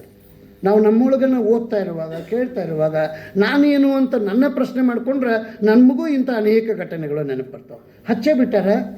ಊಟ ಮಾಡಿ ಇವ್ರು ದೊಡ್ಡಪ್ಪ ಅಂಗಡಿಗೆ ಹೊಂಟಿದ್ರು ಕಾಣಿಸುತ್ತೆ. ಹೋಗುವಾಗ ಹುಡುಗರು ಕೂಡ ಅಲ್ಲ, ದೊಡ್ಡವ್ರು ಹಳ್ಳಿಯಾಗ ಸುಮ್ಮನೆ ದಾಟಿ ಹೋಗೋದಿಲ್ಲ. ಸಿಟಿ ಒಳಗೆ ನೀವು ಇಡೀ ದಿವಸ ರೋಡ್ದಾಗ ಅಡ್ಡಾಡ್ರಿ, ಒಬ್ಬರು ಮಾತಾಡೋದಿಲ್ಲ, ಯಾರೂ ಮಾತಾಡೋದಿಲ್ಲ. ಅವ್ರ ಫುಟ್ಪಾತ್ ಮೇಲೆ ಅಡ್ಡಾಡ್ತಿರ್ತಾರೆ, ಹೋಗೋರು ಹೋಗ್ತಿರ್ತಾರೆ, ಬರೋರು ಬರ್ತಿರ್ತಾರೆ. ಅದಕ್ಕೆ ಆ್ಯಂಟಿ ಸೋಷಿಯಲ್ ಆ್ಯಕ್ಟಿವಿಟೀಸ್ ಮಾಡ್ಬೇಕಂದ್ರೆ ಹಳ್ಳಿ ಬಿಟ್ಟು ಪಟ್ಟಣಕ್ಕೆ ಬರ್ಬೇಕು ನಾವು. ಇಲ್ಲಿ ಯಾವ ಕೇಳೋದಿಲ್ಲ, ಹೌದೇನು? ಹಾಗಾಗಿ ಹಳ್ಳಿ ಒಳಗೆ ಹಂಗಿರಂಗಿಲ್ಲ. ನಾಲ್ಕು ಹುಡುಗರು ಕಟ್ಟಿ ಮೇಲೆ ಕೂತಿದ್ದೇವೆ, ಯಾಕರು ಇಲ್ಲೇ ಕೂತೀರಿ ಅಂತಾರೆ, ಯಾಕೆ ಇಲ್ಲೇ ಕೂತೀರಿ ಅಂತಾರೆ. ಇವ್ರು ದೊಡ್ಡಪ್ಪ ಹೋಗಿ ಪ್ರಶ್ನೆ ಮಾಡಿ ಕೇಳಿದ್ರಂತ, ಇಲ್ಲೇ ಕೂತೀರಿ ಏನಾಗೈತಿ ಅಂತ. ಏನಿಲ್ಲ ಮತ್ತು ಏನಿಲ್ಲ ಅಂದರೆ ಯಾಕೆ ಕೂತೀರಿ ಅಷ್ಟರು ಕೂಡಿ, ಅಷ್ಟರು ಯಾಕೆ ಕೂಡಿರಿ ಅಂತ ಕೇಳಿದ್ರೆ ಇವ್ರು ದೊಡ್ಡಪ್ಪ ಸುಮ್ಮ ದಾಟಿ ಹೋಗಲಿಲ್ಲ. ಅವರು ಸಮೀಪಕ್ಕಾದರು. ಇವರಿಗೆ ಆಗಲೇ ಇವ್ರ ಕೈ ಒಳಗೆ ಚುಟ್ಟ ಇದ್ದದ್ದನ್ನು ದೊಡ್ಡಪ್ಪ ಬಂದಲ್ಲ, ಭಾಳ ಡೇಂಜರ್ ಅದು, ಹೌದಲ್ಲ? ಇನ್ನು ದೊಡ್ಡಪ್ಪನ ಮುಂದೆ ಹೆಂಗೆ ಇವ್ರದ್ದು ಪರಿಸ್ಥಿತಿ ಹೆಂಗಾಗೈತೆ ಅಂದ್ರೆ ಕುವೆಂಪುಂದು ಹೆಂಗಾಗೈತೆ ಹಂಗಾಗೈತಿ. ಅವ್ರು ಹಿಂದಿನ ಗಾಡಿ ಒಳಗೆ ಅವರು ಕಾಕ ಅವರು ಇವರೆಲ್ಲ ಮುಂದಿನ ಗಾಡಿ ಒಳಗೆ ಅದಾರ. ಕುವೆಂಪುನು ಕೂಡ ಸಿಗರೇಟ್ ಹಚ್ಚಿದ್ರು. ಅವರು ಹಿಂದಿನ ಗಾಡಿ ಒಳಗೆ ಸಿಗರೇಟ್ ಹಚ್ಕೊಂಡು ಬರ್ತಾಯಿದ್ರು. ಇವ್ರದ್ದು ಕೈ ಒಳಗೆ ಬಿಡಿ ಅದ, ಜಗ್ಗಿ ಒಳಗಿಂದ ಒಳಗೈತಿ, ಹೊರಗಿಂದ ಹೊರಗೈತಿ, ಹೌದಲ್ಲ? ಭಾಳ ಡೇಂಜರ್ ಅದು. ಬಹುತೇಕ ಇವ್ರು ದೊಡ್ಡಪ್ಪ ಮುಂದೆ ಹೋಗ್ಯಾರ. ಮುಂದೋಗಿ ಏನಿಲ್ಲ ಹಿಂಗೆ ಮಾಡ್ಯಾರ. ಅವ್ರು ಹಿಂಗೆ ತೊಗೊಂಬಂದಾರ. ಹಿಂಗೆಲ್ಲ ಎಷ್ಟು ಮುಚ್ಚಿಡಬೇಕು ಅಷ್ಟು ಇಟ್ಟಾರೋ. ಬಹುತೇಕ ಈ ಚಟಗಳು ಏನು ಮಾಡ್ತಾವೆ ಅಂತ ಕೇಳಿದ್ರೆ, ನನಗೆ ಇವರು ಅಷ್ಟೇ ಹೇಳಿ ಮುಂದಕ್ಕೆ ಹೋಗಿಲ್ಲ. ಆ ಭಾಗದೊಳಗೆ ನಮ್ಮ ದೊಡ್ಡಪ್ಪ ಏನಾದರೂ ಸಮೀಪಕ್ಕೆ ಬಂದು ನಾನು ಕೈ ಒಳಗೆ ಹಿಂದೆ ಹಿಡ್ಕೊಂಡಿರುವಂಥ ಚುಟ್ಟ ನೋಡಿ ಅವರು ಸುಮ್ಮ ಹೋಗಿಲ್ಲ. ಚುಟ್ಟ ಗೊತ್ತಾಗೈತೆ ಅವ್ರ ಕೈಯಾಗಿದ್ದದ್ದು.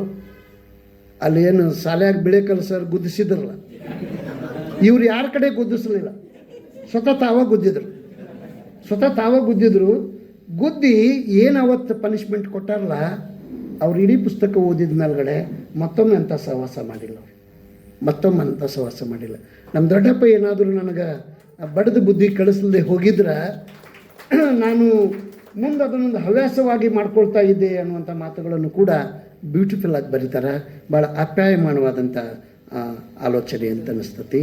ಹಾಗಾಗಿ ಇಲ್ಲಿ ಜಾಲಿ ಆಡಕ್ಕೆ ಹೋದಾಗಲೆಲ್ಲ ಅಜ್ಜಿ ಜೊತೆಗೆ ಸಂತಿಗೆ ಹೋಗೋದದ. ಸಂತಿಯಿಂದ ಆಕೆ ಕೊಡಿಸಿದ್ದನ್ನು ತಿನ್ಕೋತ ಚುರುಮರಿ ಮಂಡಕ್ಕೆ ತಿನ್ಕೋತ ಮನೆಗೆ ಬರುವಂಥದ್ದು, ಇಂಥವೆಲ್ಲ ಘಟನೆಗಳು ಅದರೊಳಗಡೆ. ಆಮೇಲೆ ಅದ್ರ ಜೊತೆಗೆ ಇನ್ನೊಂದು ಬೆಳವಣಿಗೆ ಊರಿನ ಬಗ್ಗೆ ಬರೀತಾರೆ. ಕೆಲವು ಭಾಗ ಇಂಟ್ರೆಸ್ಟ್ ಅದ ಬೆಳವಣಿಗೆ ಊರಿನ ಬಗ್ಗೆ. ಬೆಳವಣಿಗೆ ಐತಿಹಾಸಿಕವಾಗಿ ಗುರುತಿಸ್ಕೊಂಡಿರ್ತಕ್ಕಂಥ ಊರು. ಅದು ಹೆಂಗೈತೆ ಅಂತ ಕೇಳಿದ್ರೆ, ಈತ ನರಗುಂದಲ್ಲ, ಆತ ಬದಾಮಿ ಅಲ್ಲ, ಈತ ರೋನ್ ಅಲ್ಲ, ಹಿಂಗೆ ಮಿಡ್ಲ್ ಎಲ್ಲ ಬಾರ್ಡರ್ದೊಳಗೆ ಬರುವಂಥ ಒಂದು ಊರು ಅದು, ಹೌದಲ್ಲ? ಬೆಳವಣಿಗೆ ವಿದ್ಯಾರ್ಥಿಗಳು ನನಗೆ ನರಗುಂದೊಳಗೆ ಭಾಳ ಜನ ಸ್ಟೂಡೆಂಟ್ಸ್ ಇರೋದರಿಂದ ಆ ಊರಿನ ಬಗ್ಗೆ ನನಗೆ ಭಾಳ ಹೆಚ್ಚು ಗೊತ್ತಿತ್ತು. ಬೆಳವಣಿಗೆ ಬಗ್ಗೆ ಐತಿಹಾಸಿಕವಾಗಿ, ಪೌರಾಣಿಕವಾಗಿ ಶಾಸನಗಳು ಇತ್ಯಾದಿಗಳನ್ನೆಲ್ಲ ಪ್ರಸ್ತಾಪ ಮಾಡ್ತಾರೆ. ಮಾಡೋದ್ರ ಜೊತೆಗೆ ಒಂದು ಸಂಗತಿಯನ್ನು ಹೇಳ್ತಾರೆ. ತಮಗೆ ಗೊತ್ತದ, ಇವರು ಆ ಊರಾಗನೆ 2 ಭಜನಾ ತಂಡಗಳು, ಒಂದು ಹರಿಜನರ ಭಜನಾ ತಂಡ, ಇನ್ನೊಂದು ಮೇಲ್ವರ್ಗದವರ ಭಜನಾ ತಂಡ. ಆಮೇಲೆ ಊರೊಳಗೆ 3 ಬಾವಿಗಳು, 3 ಬಾವಿಯಿಂದ ತಗೊಂಬರ್ಬೇಕು ನೀರು. ಅದ್ರ ಜೊತೆಗೆ ಒಂದು ಮಾತನ್ನು ಹೇಳ್ತಾರೆ, ವಿಷಾದವನ್ನು ಕೂಡ ಹೇಳ್ತಾರೆ. ಅಲ್ಲಿರುವಂಥ ಹರಿಜನರಿಗೆ ಬಾವಿ ಒಳಗೆ ಹೋಗಿ ಇಳಿದು ನೀರು ತರೋಕೆ ಇಲ್ಲ, ಅಪ್ಪನೇ ಇಲ್ಲ. ನಮ್ಮದು 75 ವರ್ಷ ಆಗೈತಿ. ನಿಮ್ಗೆ ಗೊತ್ತಿರಬೇಕು, ಒಂದು ಘಟನೆ ಬರೀ ಘಟನೆಯಾಗಿ ಉಳಿಲಾರ್ದೇ ಆ ಘಟನೆ ಒಂದು ದೊಡ್ಡ ಪರಂಪರೆಗೆ ಚಿಂತನೆಗೆ ಹೆಚ್ಚೋದಲ್ಲ. ಯಾರಿಗೆ ಬಂತು, ಎಲ್ಲಿಗೆ ಬಂತು, 47ರ ಸ್ವಾತಂತ್ರ್ಯ, ಬ್ಯೂಟಿಫುಲ್ ಆದಂಥ ಹಾಡು, ಹೌದೇನು? ಬಡವನ ಮನೆಗೆ ಬರಲಿಲ್ಲ, ಎಷ್ಟು ಚೆನ್ನಾಗಿರುವಂಥ ಹಾಡು. ಅವರೆಲ್ಲ ಕೊಡ ಇಟ್ಕೊಂಡು ಮ್ಯಾಲ್ಗಡೆ ಕಾಯಬೇಕು ಹರಿಜನರ ಜನ. ಇವ್ರು ಹೋಗಿ ಕೊಡದಾಗ ನೀರು ಹಾಕಬೇಕು, ಆ ನೀರು ತೊಗೊಂಡು ಹೋಗಬೇಕು. ಇದು 75 ವರ್ಷ ಆದರೂ ಕೂಡ ಸ್ವತಂತ್ರೋತ್ತರ ಭಾರತದ ಸಂದರ್ಭ ಇದು ಐತೆ ಅಂತ ಕೇಳಿದರೆ ಇನ್ನೂ 75 ಆದರೂ ಆಗೋದಿಲ್ಲ. ಹಿಂಗೆ ಇರೋದು, ಇನ್ನೂ 75 ಆದರೂ ಕೂಡ ಆಗೋದಿಲ್ಲ. ಯಾಕೆ ಆಗೋದಿಲ್ಲ ಅಂತ ಕೇಳಿದ್ರೆ ಚಪ್ಪಾಳಿ ಒಂದು ಕೈಲಿಂದ ಆಗೋದಿಲ್ಲ, ಎರಡೂ ಕೈ ಕೊಡಬೇಕು. ಕೆಳಗಿದ್ದವ ಮ್ಯಾಲಿದ್ದವ ಇಬ್ಬರು ಒಂದಾಗಿ ಕೆಳಗಿನವನನ್ನು ಕೈ ಕೊಟ್ಟು ಮ್ಯಾಲಕ್ಕೆ ಎತ್ಕೊಳ್ಳೋದಕ್ಕೆ ಪ್ರಯತ್ನ ಮಾಡಬೇಕೆ ಹೊರತಾಗಿ ಆವಾಗ ಮಾತ್ರ ಸ್ವಾತಂತ್ರ್ಯ ಸಿಕ್ಕಂಗಾಗ್ತತಿ. ತುಂಬ ವಿಷಾದವನ್ನು ಅವರು ಅಭಿವ್ಯಕ್ತಿಪಡಿಸ್ತಾರೆ ಅನ್ನೋದನ್ನು ಆತ್ಮಚರಿತ್ರೆ. ಆದರೆ ಈ ಕೆಳಜಾತಿ ಕೆಳವರ್ಗಗಳ ಇದು ಜೀವನ ಚರಿತ್ರೆ, ಇದು ಬಹಳ ಮುಖ್ಯವಾದದ್ದು. ಒಬ್ಬ SC ST OBC ಇವೆಲ್ಲ ಬಡತನದಿಂದ ಬಂದಿರ್ತಾರೆ, ತುಂಬ ಒದ್ದಾಡಿ ಮೇಲೆ ಬರ್ತಾ ಇರ್ತಾರೆ. ಅಂದರೆ ಕೆಳ ಮಧ್ಯಮ ವರ್ಗ ಬಡತನದಿಂದ ಕೆಳ ಮಧ್ಯಮ ವರ್ಗಕ್ಕೆ ಬರೋದಿದೆಯಲ್ಲ, ಅತ್ಯಂತ ಕಠಿಣವಾದಂಥ ಒಂದು ಜೀವನದ ಘಟ್ಟ ಅದು. ಆಮೇಲೆ ಅವರು ಮಧ್ಯಮ ವರ್ಗ ಮೇಲ್ವರ್ಗ ಹೋಗ್ಬಿಡ್ತಾರೆ, ಜಾತಿ ಕೆಳಗಿದ್ರೂ ಕೂಡ ವರ್ಗ ಮೇಲೆ ಹೋಗ್ಬಿಡ್ತಾರೆ. ಬಟ್ ಅಂಥ ಒಂದು ಕಾಲಘಟ್ಟದಲ್ಲಿ ನಾವು ಇದನ್ನು ಒಂದು ಸಾಂಸ್ಕೃತಿಕ ಮಾನವ ಶಾಸ್ತ್ರದ ಹಿನ್ನೆಲೆಯಲ್ಲಿ ಇದನ್ನು ನೋಡಬೇಕಾಗ್ತದೆ. ಇವರ ಇದ್ದಂಥ ಕಾಲ, ನಾವೆಲ್ಲ ಒಂದೇ ತಲೆಮಾರಿನವರು. ನಾನೊಂದು 6 ವರ್ಷ ದೊಡ್ಡವನಿದ್ರೂ ಕೂಡ ಒಂದೇ ತಲೆಮಾರು. ಇದೇ ಜೀವನ, ಇದು ಅದಕ್ಕೆ ಹೇಳೋದು, ಇದು ಅವರ ಆತ್ಮಚರಿತ್ರೆ, ನನ್ನ ಜೀವನ ಚರಿತ್ರೆ ಮತ್ತು ನನ್ನಂಥವರ ಜೀವನ ಚರಿತ್ರೆ. It is having universal structure. ಅದನ್ನು ನಾವು ಅರ್ಥ ಮಾಡ್ಕೋಬೇಕಾಗಿದೆ. ಆ ಕಾಲದ ಸಮಾಜ, ಈ ಪುಸ್ತಕ ಓದ್ತವಾಗ ನಾವು ಒಂದೇ ಸಮಾಜದಲ್ಲಿದ್ದೆವು. ಅವ್ರ ಬೆಳವಣಿಗೆ, ನನ್ನ ಬಿಜಾಪುರ ಒಂದೇ. ನಮ್ಮ ಬಿಜಾಪುರ ಅಂದರೆ ದೊಡ್ಡ ಹಳ್ಳಿ ಇದ್ದಂಗೆ. ಬೆಳವಣಿಗೆಯ ಜಿಯೋಗ್ರಫಿ ಹೇಗಿದೆ ಅಂದರೆ, ಅದಕ್ಕೆ ಹೆದ್ದಾರಿ ಇದೆ, ಪಕ್ಕದಲ್ಲಿ ಇರುವಂಥ ಬೆಳವಣಿಗೆ ಆದಂಥ ಊರುಗಳಿದ್ದಾವೆ, ಶಾಲೆ ಇದೆ. ನೋಡಿ, ನಾನು ಒಂದೇಳೆ ಹಳ್ಳಿಯಲ್ಲಿ ಹುಟ್ಟಿದರೆ, ನಮ್ಮ ಬಿಜಾಪುರದ ಹಳ್ಳಿಯಲ್ಲಿ ಹುಟ್ಟಿದರೆ ನಮಗೇನು ಮಾಡಲಿಕ್ಕಾಗ್ತಿದ್ದಿಲ್ಲ. ಬಡತನ ಇರ್ಬೋದು, ಆದರೆ ಬಡತನದಿಂದ ಮೇಲೆ ಬರುವ ವಾತಾವರಣ ಇರೋದು ಭಾಳ ಮುಖ್ಯ ಇದೆ. ಅಂಥ ಒಂದು ವಾತಾವರಣ ಅವರಿಗೆ ಸಿಕ್ತು. ಆಮೇಲೆ ಮೇಷ್ಟ್ರುಗಳು, ಅವ್ರು ಏನು ಮೇಷ್ಟ್ರುಗಳಿದಾರಲ್ಲ, ನನಗೂ ಅಂಥವರೇ ಇದ್ದರು. ಎಷ್ಟೊಂದು ಅವರು ನಮ್ಮ ಬೆಳವಣಿಗೆಗೆ ಇಷ್ಟಪಡ್ತಾಯಿದ್ರು, ಮತ್ತು ಯಾವ ರೀತಿ ಸಹಾಯ ಮಾಡ್ತಾಯಿದ್ರು. ಇವರು ಇದರಲ್ಲಿ ಹೈಸ್ಕೂಲ್ನಲ್ಲಿ ಒಬ್ಬ ಫಸ್ಟ್ ಅವನೇ ಬಂದಂಥ ಹುಡುಗ ಇದ್ದ, ನಾಯಕ್ ಅನ್ನೋ ಹುಡುಗ. ಎಲ್ಲ ಮಾಸ್ತರ್ಗಳು ದುಡ್ಡು ಕೊಟ್ಟು ಇವ್ರ ಜೊತೆ PUC ಕಳಿಸ್ತಾರೆ. ಅಂದರೆ ಅಂಥ ಒಂದು ಸಮಾಜದಲ್ಲಿ ನಾವು ಬೆಳೆದು ಬಂದಿದ್ದೇವೆ. ಆ ಸಮಾಜ ಇವತ್ತು ಇಲ್ಲ, ಖಂಡಿತವಾಗಿಯೂ ಇಲ್ಲ, ಯಾವ ಹಳ್ಳಿನೂ ಇಲ್ಲ ಇವತ್ತು. ಬಟ್ 50, 60, 70 ವರ್ಷದ ಹಿಂದಿನ ಸಮಾಜ ಇತ್ತಲ್ಲ, ಅವ್ರಿಗೆ ನಮ್ಮೂರು ಒಬ್ಬ ಹುಡುಗ ಬೆಳಿತಾನಂದರೆ ಭಾಳ ಆನಂದ. ಎಲ್ಲರೂ ಇದೇ ರೀತಿಯಾಗಿ ಅವರು ಬೆಳೆದಿದ್ದಾರೆ. ನಾವೇನು ನಮ್ಮ ಜನ್ರೇಷನ್ ಅದಲ್ಲ, ನಮ್ಮ ಜನ್ರೇಷನ್ ಎಷ್ಟು ಆಶ್ಚರ್ಯಕರವಾಗಿ ನಾವು ಬಂದಿದ್ದೇವೆ ಅಂದರೆ, ಒಂದು ಸಣ್ಣ ಮಿಸ್ಸಿಂಗ್ ಲಿಂಕ್ ಆದರೂ ಕೂಡ ನಾವು ಇಲ್ಲಿ ಬರ್ತಿದ್ದಿಲ್ಲ. ಅದು ನನಗೆ ಇದರಲ್ಲಿ ಈ ಆತ್ಮಕಥೆಯಲ್ಲಿ ನನಗೆ ತುಂಬ ಖುಷಿಯಾಗಿತ್ತು. ಅವರಿಗೆ ಇದೆಲ್ಲ ಸಮಯ ಮೀರಿದೆ, ಭಾಳಷ್ಟು ಹೇಳ್ಬೋದಾಗಿತ್ತು. ಅವರು ಪ್ರತಿ ಕ್ಷಣ ಯಾವ ರೀತಿಯಾಗಿ ಜನರು ಹೆಲ್ಪ್ ಮಾಡಿದ್ರು ನೋಡಿ. ನಮ್ಮ ದೇಶದಲ್ಲಿ ಜಾತಿ ಅನ್ನೋದು ಮೊದಲು ಅದು ದೈಹಿಕವಾಗಿತ್ತು, ಮಾನಸಿಕವಾಗಿದ್ದಿದ್ದಿಲ್ಲ. ಮೆಂಟಲಿ ಇಡೀ ಊರು ಒಂದಾಗಿತ್ತು, ಆದರೆ ದೈಹಿಕವಾಗಿ ಅಸ್ಪೃಶ್ಯತೆ ಇತ್ತು. ಇವತ್ತು ದೈಹಿಕವಾಗಿ ಅಸ್ಪೃಶ್ಯತೆ ಇಲ್ಲ, ಮಾನಸಿಕವಾಗಿ ಅಸ್ಪೃಶ್ಯತೆ ಇದೆ.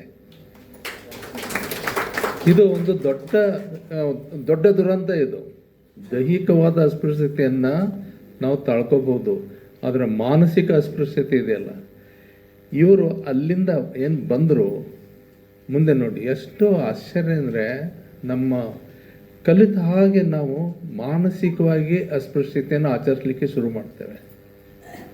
ಅವರು MBA ಓದ್ತವಾಗ ಇವರೆಲ್ಲ ಚೆನ್ನಾಗಿ BAನಲ್ಲಿ ಫಸ್ಟ್ ಕ್ಲಾಸ್ ಬಂದವರು, BComನಲ್ಲಿ ಫಸ್ಟ್ ಕ್ಲಾಸ್ ಬಂದವರು MBAನಲ್ಲಿ ಅವರು ಕಡಿಮೆ ಮಾರ್ಕ್ಸ್ ತಗೋತಾರೆ, ಇವರೆಲ್ಲ ಜಾಸ್ತಿ ಮಾರ್ಕ್ಸ್ ತಗೋತಾರೆ. ಆ ಡೈರೆಕ್ಟರ್ಗೆ, MBA ಡೈರೆಕ್ಟರ್ಗೆ ಏನಾಗ್ತದೆ ಅಂದರೆ, ನೀವೆಲ್ಲ SC ST OBC ಇರ್ತೀರಾ, ನಿಮ್ಗೆ ಕಡಿಮೆ ಮಾರ್ಕ್ಸ್ ಬಿದ್ದರೂ ನಿಮ್ಗೆ ನೌಕರಿ ಸಿಗ್ತವೆ, ಇಲ್ಲೆಲ್ಲ ನಮಗೆಲ್ಲ ಮೇಲ್ಜಾತಿಯವ್ರಿಗೆ ಎಲ್ಲಿ ಸಿಗ್ತವೆ ನೋಡಿ. ಈ ಲಾಜಿಕ್ ಇದೆಯಲ್ಲ, ಮನುಷ್ಯತ್ವವನ್ನು ನಾವು ಬಿಟ್ಟಾಗ ಇಂಥ ಲಾಜಿಕ್ಗಳು ಬರ್ತವೆ. ಮತ್ತು ಆ ಲಾಜಿಕ್, ಆ ತರ್ಕ ಭಾಳ ಅಪಾಯಮಾನವಾಗಿ ಕಾಣಿಸ್ತದೆ. ಇದು ನಮ್ಮ ದೇಶದ ದುರಂತ. ಮುಂದೆ ನೋಡಿ, ಕೆಳಜಾತಿ ಕೆಳವರ್ಗಿನಿಂದ ಬಂದಂಥ ಎಲ್ಲ ಹುಡುಗರು MBA ಕಲಿದೇ ಹೋಗ್ತವೆ. ತುಂಬ ಒದ್ದಾಡಿ ಈ ಅಖಂಡಪ್ಪನವ್ರು ಮಾತ್ರ ಅದನ್ನು ಮುಗಿಸ್ತಾರೆ. ಇದು ಶೇಮ್ ಆನ್ ಅವರ್ ಸೊಸೈಟಿ. ನಮಗೆ ತುಂಬ ಯೋಚನೆ ಮಾಡ್ತಾ ಇದ್ದೀನಿ ನಾನು. ನಾವು ಏನಾದರೂ ಇವತ್ತು ಹುಟ್ಟಿದ್ರೆ, ಇದೇ ಸ್ಥಿತಿಯಲ್ಲಿ ನಾವು ಹುಟ್ಟಿದ್ರೆ, ನಾವು ಯಾರೂ ಇಲ್ಲಿ ಈ ವೇದಿಕೆ ಮೇಲೆ ಇರ್ತಿದ್ದಿಲ್ಲ. ಅಂಥ ಒಂದು ಸುಂದರ ಸಮಾಜವನ್ನು, ಆತ್ಮೀಯ ಸಮಾಜವನ್ನು ನಾವು ಕಳ್ಕೊಂಡ್ಬಿಟ್ಟಿದ್ದೇವೆ. ನಮ್ಮ ಮಕ್ಕಳಿಗೆ ಇದು ಸಾಧ್ಯ ಇಲ್ಲ, ನಮ್ಮ ಮಕ್ಕಳಿಗೆ ಗೊತ್ತಿಲ್ಲ, ನಮ್ಮ ಮಕ್ಕಳಿಗೆ ನಾವು ಹೆಂಗೆ ಬಂದೇವೆ ಅನ್ನೋದೇ ಗೊತ್ತಿಲ್ಲ. ಈ ಹಿನ್ನೆಲೆಯನ್ನು ನೋಡಿ ನೀವು, ಇವರ ಮನೆತನದಲ್ಲಿ ಅಖಂಡಪ್ಪ ಅಂತ ಹೆಸರಿದೆ, ಇವರ ಅಜ್ಜನಿಗೆ ಇದೆ, ಇವ್ರ ತಂದೆ ಹೆಸರು ಲಿಂಗಬಸಪ್ಪ. ಈ ಹೆಸರುಗಳು ಹೆಂಗೆ ಬಂದು ನಾವು ಸಾಂಸ್ಕೃತಿಕ ಅಧ್ಯಯನ ಮಾಡಬೇಕಾಗ್ತದೆ. ಎಷ್ಟು 12ನೇ ಶತಮಾನದಿಂದ ಈ ಹೆಸರುಗಳು ಬಂದಿರ್ತವೆ. ಇದು ಒಮ್ಮೆ ಅಖಂಡಪ್ಪ ಬಂದಿಲ್ಲ, ಒಂದು ದೊಡ್ಡ ಸಂಸ್ಕೃತಿ ಇದರ ಹಿಂದೆ ಇತ್ತು. ಮೇಲ್ಜಾತಿ ಇವತ್ತೇನಾಗಿದೆ, ಬಸವಣ್ಣ ಏನು ಹೇಳಿದ್ದಾರೆ, ಕುಲವ ನರಸುವರೆ ಶರಣರಲ್ಲಿ ಜಾತಿ ಸಂಕರ ವಾದ ಬಳಿಕ ಅಂತ ಹೇಳಿದ್ದಾರೆ. ಆದರೆ ಇವತ್ತು ಲಿಂಗಾಯತರಂದ್ರೆ ಯಾರು? ಬಣಜಿಯರು, ಪಂಚಮಶೈಲರು, ಬಣಜಿಯರು, ಪಂಚಮಶೈಲರು. ಇಲ್ಲಿ ಮಟ್ಟಕ್ಕೆ ಬಂದು ನಿಂತಿದೆ. ಇವತ್ತು ಒಂದು ದೊಡ್ಡ ದಾಖಲೆ ನಮ್ಮ ಮುಂದಿದೆ. ಒಂದು ವಾಲ್ಮೀಕಿ ಸಮಾಜದಲ್ಲಿ ಅಖಂಡಪ್ಪ ಹೆಸರಿದೆ, ಲಿಂಗಬಸಪ್ಪ ಹೆಸರಿದೆ, ನಂದ್ಯಪ್ಪ ಹೆಸರಿದೆ. ಇವೆಲ್ಲವೂ ಕೂಡ ಲಿಂಗಾಯತ ಸಂಸ್ಕೃತಿಯ ಹೆಸರುಗಳು. ಆದರೆ ಲಿಂಗಾಯತರಾಗಿ ಉಳಿಲಿಕ್ಕಾಗಲಿಲ್ಲ. 12ನೇ ಶತಮಾನದ ಒಂದು ಮಹಾನ್ ಕ್ರಾಂತಿ, ನಮ್ಮ ದೇಶದಲ್ಲೇ ಅತ್ಯಂತ ಅನನ್ಯವಾದ ಕ್ರಾಂತಿಯಲ್ಲಿ ಇವರೆಲ್ಲ ಸೇರಿದ್ರು. ನಮ್ಮ ವಚನಕಾರರು ನೋಡಿ, ನಮ್ಮ ವಚನಕಾರರಲ್ಲಿ 97% ಜನ ಕೆಳಜಾತಿ ಕೆಳವರ್ಗ, SC ST OBC, ಇವತ್ತಿನ ಭಾಷೆಯಲ್ಲಿ ಹೇಳಬೇಕಂದ್ರೆ ಇವರೇ ಇದ್ದಾರೆ. ಮೇಲ್ಜಾತಿಯಿಂದ ಇದ್ದವರು ಕೆಳಜಾತೀಕರಣಕ್ಕೊಳಗಾದರು. ಬಸವಣ್ಣ ಕೆಳಜಾತೀಕರಣಕ್ಕೊಳಗಾದರು, ಮಧುವರಸ ಕೆಳಜಾತೀಕರಣಕ್ಕೆ ಒಳಗಾದರು, ಬಹುರೂಪಿ ಚೌಡಯ್ಯ ಕೆಳಜಾತೀಕರಣಕ್ಕೆ ಒಳಗಾದರು. ಇಂಥ ಒಂದು ಸುಂದರ ಶರಣ ಸಂಕುಲ ಅಂದರೆ ಎಲ್ಲಿ ಕುಲಗಳಿಲ್ಲವೋ, ಜಾತಿಗಳಿಲ್ಲವೋ, ಎಲ್ಲಿ ಲಿಂಗಭೇದವಿಲ್ಲವೋ, ವರ್ಗಭೇದವಿಲ್ಲ, ಅದಕ್ಕೆ ಸಂಕುಲ ಅಂತಾರೆ. ಶರಣ ಸಂಕುಲ is a very modern egalitarian society of 12th century created by lord Basava. ಇದು ನಾವು ಕಳ್ಕೊಂಡ್ಬಿಟ್ಟು. ಇಲ್ಲೇನಿದೆ, ಇತಿಹಾಸ ಇದೆಯಲ್ಲ. ಮುಂದೆ 20ನೇ ಶತಮಾನದ ನಂತರ ಒಬ್ಬ ಕೆಳಜಾತಿಯ ವಚನಕಾರಣ ನಿಮಗೆ ಸಿಗೋದಿಲ್ಲ. 10,000 ವಚನಗಳು ಸಿಕ್ಕಿದ್ದಾವೆ. 12ನೇ ಶತಮಾನದ ನಂತರ 10,000 ವಚನಗಳು ಸಿಕ್ಕಿದ್ದಾವೆ. ಅವೆಲ್ಲವೂ ನೀವು ನೋಡಿ, ಒಬ್ಬ ಮಹಿಳೆ ಇಲ್ಲ, ಒಬ್ಬ ಕೆಳಜಾತಿ ಕೆಳವರ್ಗದ ವಚನಕಾರ ಇಲ್ಲ. ಎಲ್ಲಿ ಹೋದ್ರು ಅವರು? Only 12th century beautiful society, egalitarian society. ಅದನ್ನು ನಾವು ಅವತ್ತೇ ಕಳ್ಕೊಂಡೆವು. ಇಲ್ಲಿಯವರೆಗೆ ಕೂಡ ನಾವು ಕಳ್ಕೊತ ಬರ್ತಾ ಇದ್ದೇವೆ. ಇವತ್ತು ನಂಗೆ ಭಾಳ ಸಂತೋಷ ಅನ್ನಿಸ್ತದೆ. ಇವತ್ತು ಇಲ್ಲಿ ಮೇಲೆ ಇದ್ದವರೆಲ್ಲ ಆಲ್ಮೋಸ್ಟ್ ಇವರೆಲ್ಲ ತುಂಬ ಇಂಥ ಹಿನ್ನೆಲೆಯಿಂದೇ ಬಂದವರು ಇದ್ದೀರಿ. ಇದು ಹಿಂದಿನ ಶತಮಾನದಲ್ಲಿ ಇಂಥ ವೇದಿಕೆ ನೋಡ್ಲಿಕ್ಕೆ ಸಾಧ್ಯ ಇದ್ದಿದ್ದಿಲ್ಲ. ಇವತ್ತು ನಿಮಗೆ ನೋಡ್ಲಿಕ್ಕೆ ಸಾಧ್ಯ ಆಗ್ತದೆ. ಮುಂದೆ ಕುಂತವರಾಗಲಿ, ಇಲ್ಲಿದ್ದವರಾಗಲಿ, ಇದು ಭಾಳ ಹೊಸ ಒಂದು ಸಂದರ್ಭ. ಇದು ಕೇವಲ after accepting our constitution. We are all product of the constitution given by Baba Sahib. ಇದನ್ನು ನಾವು ಅರ್ಥ ಮಾಡ್ಕೋಬೇಕು. ಒಂದು ವೇಳೆ ಈ ಸಂವಿಧಾನ ಇಲ್ಲದೆ ಹೋಗಿದ್ರೆ ನಾವ್ಯಾರೂ ಇಲ್ಲಿ ಇರ್ತಿದ್ದಿಲ್ಲ. ನೀವು ಕೇಳಲಿಕ್ಕೆ ಇರ್ತಿದ್ದಿಲ್ಲ, ನಾವು ಹೇಳಿಕ್ಕೆ ಇರ್ತಿದ್ದಿಲ್ಲ. ಇದನ್ನು ನಾವು ಇವತ್ತು ಅರ್ಥ ಮಾಡ್ಕೋಬೇಕಾಗಿದೆ. We are all product of the great constitution. ಆ ಜ್ಞಾನ, ಆ ವಾತಾವರಣ, it is against all types of arts. ಅದು ಒಂದು ಇವತ್ತು ಯೋಚನೆ ಮಾಡಿ. ಒಬ್ಬ ನಿಷ್ಠಾವಂತ, ಇವರ ಭಾಳ ದೊಡ್ಡ ಇದು ಏನಂದರೆ ನಮ್ಮ ಗೊರೆಬಾಳವ್ರದ್ದು, ಇವರು ಎಂಥದೇ ಇರಲಿ, ಇವರು ಸ್ಥಿತಪ್ರಜ್ಞರು ಹೌದು, ಸ್ಥಿತಿಪ್ರಜ್ಞರು ಹೌದು. ಬರೀ ಸ್ಥಿತಪ್ರಜ್ಞೆ ಇದ್ದರೆ ಅಲ್ಲೇ ಕುಂತು ಬಿಡ್ತಿದ್ರು. ಸ್ಥಿತಿಪ್ರಜ್ಞರು ಹೌದು. ಇವರು ಎಷ್ಟು ಕಷ್ಟ, ಅವರು ಒಂದು ಕೇಸು 12 ವರ್ಷ ನಡೆಸ್ತಾರೆ. ನಿಜಕ್ಕೂ ಇವರು ಆ KSFCಯ ಹೆಡ್ ಆಗಿ ರಿಟೈರ್ಡ್ ಆಗಬೇಕಾಗಿತ್ತು. ಇವರಿಗೆ ನ್ಯಾಯ ಸಿಕ್ಕಿದ್ರೆ ಆಗಲಿಲ್ಲ. ಹಿಂಸೆ ಕೊಟ್ಟರು, ಕಷ್ಟ ಕೊಟ್ಟರು.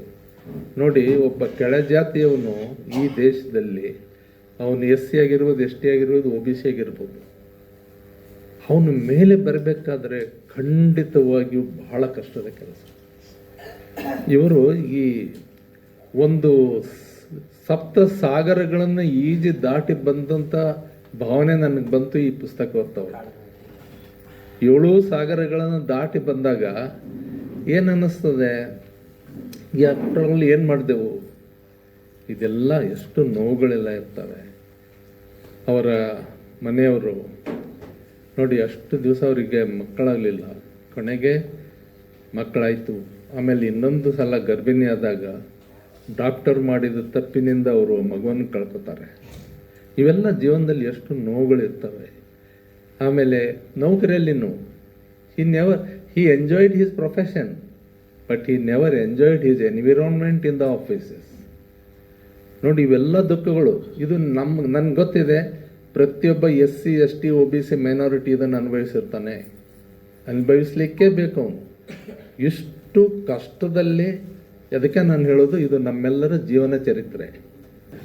ಆತ್ಮಚರಿತ್ರೆ ನನಗೆ ಬರೀಬೇಕಂತ ಹೆಂಗೆ ಅನ್ನಿಸ್ತಪ್ಪ ಅಂತಂದರೆ, ನಮ್ಮ ಮನೆಯವರು ಆತ್ಮಚರಿತ್ರೆ ಒಂದು PhD ಮಾಡುವಾಗ ನಾನು ಭಾಳ ಅವಳ ಜೊತೆ ನಾನು ಅವಳು ಓದೋದಾಗಲಿ ಬರೆಯೋದಾಗಲಿ ಮದುವೆ ಆಗಿಬಿಟ್ಟಿದ್ವಲ್ಲ, ನಾ ಹೆಂಗಂದ್ರೆ ಮತ್ತೆ ಅದ್ರಾಗ ಇರಬೇಕಾಗಿತ್ತು ನಾನು. ಅದಕ್ಕೆ ಏನೇ ಇದ್ರೂ ಆಕೆ ನನಗೆ ಹಿಂಗೆ ಪ್ರಶ್ನೆ ಮಾಡ್ತಿದ್ದೆ, ಹೆಂಗ್ರಿ ಅದೇ ಹೆಂಗ್ರಿ. ಹೀಗಾಗಿ ನಾನು ಅವ್ರ ಜೊತೆ ತೊಡಗಿಸ್ಕೊಂಡು ಅದು ಆತ್ಮಚರಿತ್ರೆಗಳನ್ನು ಓದುವ ಅಭ್ಯಾಸನ ಮಾಡಿಕೊಂಡೆ. ಅದರಿಂದ ನನಗೆ ಭಾಳ ಪ್ರಭಾವ ಬೀರ್ತು ಆತ್ಮಚರಿತ್ರೆಗಳು. ಯಾಕಂದರೆ ನಾವು ಯುವಕರು ಯಾರು ಈಗ ಆತ್ಮಚರಿತ್ರೆಗಳು ಓದೋದೂ ಇಲ್ಲ, ಓದೋ ಅಭ್ಯಾಸನೂ ಕಳ್ಕೊಂಡಿದ್ದೀವಿ. ನಾವು ಮೊಬೈಲ್ನಾಗನ ಭಾಳ ತೊಡಗಿಸ್ಕೊಂಡಿರ್ತೀವಿ. ಆದರೆ ಆತ್ಮಚರಿತ್ರೆ ಓದೋದ್ರಿಂದ ನಮ್ಮ ವ್ಯಕ್ತಿತ್ವವನ್ನು, ನಮ್ಮ ಇದನ್ನು ಎಲ್ಲ ಬದಲಾವಣೆ ಮಾಡ್ಕೊಳ್ಳಿಕ್ಕೆ ಸಾಧ್ಯ. ಆದರೆ ನಾವು ಹಿಂದಿನ ಏನು ಮುಂದಿನ ಏನು ಅಂತಕ್ಕಂಥದ್ದನ್ನು ತಿಳ್ಕೊಂಡು, ನಮ್ಮ ಭಜಂತ್ರಿ ಸರ್ ಭಾಳ ಚೆನ್ನಾಗಿ ಹೇಳಿದರು. ಭಜಂತ್ರಿ ಅವರು ನಾವು ಒಂದು ಫೋನ್ ಮಾಡಿ, ಅವ್ರು ಭೇಟಿ ಸಹಿತ ಆಗಿಲ್ಲ, ನಾವು ಫೋನ್ ಮಾಡಿ ಕೇಳ್ಕೊಂಡಾಗ ಸಹಿತ ಅವರು ಇಲ್ಲಪ್ಪ ನಾ ಖುಷಿಯಿಂದ ಬರ್ತೀನಿ ಅಂತ ಅಂದ್ಕೊಂಡ್ರು. 2 ದಿವಸ ಮೊದಲಿಗೆ ನಾವು ಪುಸ್ತಕ ಕೊಟ್ಟಿವಿ ಅವರಿಗೆ. ಆದರೂ ಸಹಿತ ಅವರು ಒಳ್ಳೆಯ ಚೆನ್ನಾಗಿ ಮಾತು ಹೇಳಿದರು ನನ್ನ ಪುಸ್ತಕದ ಬಗ್ಗೆ. ಅದಕ್ಕೆ ನಾನು ಅವರಿಗೂ ಧನ್ಯವಾದಗಳನ್ನ ಅರ್ಪಿಸ್ತೀನಿ.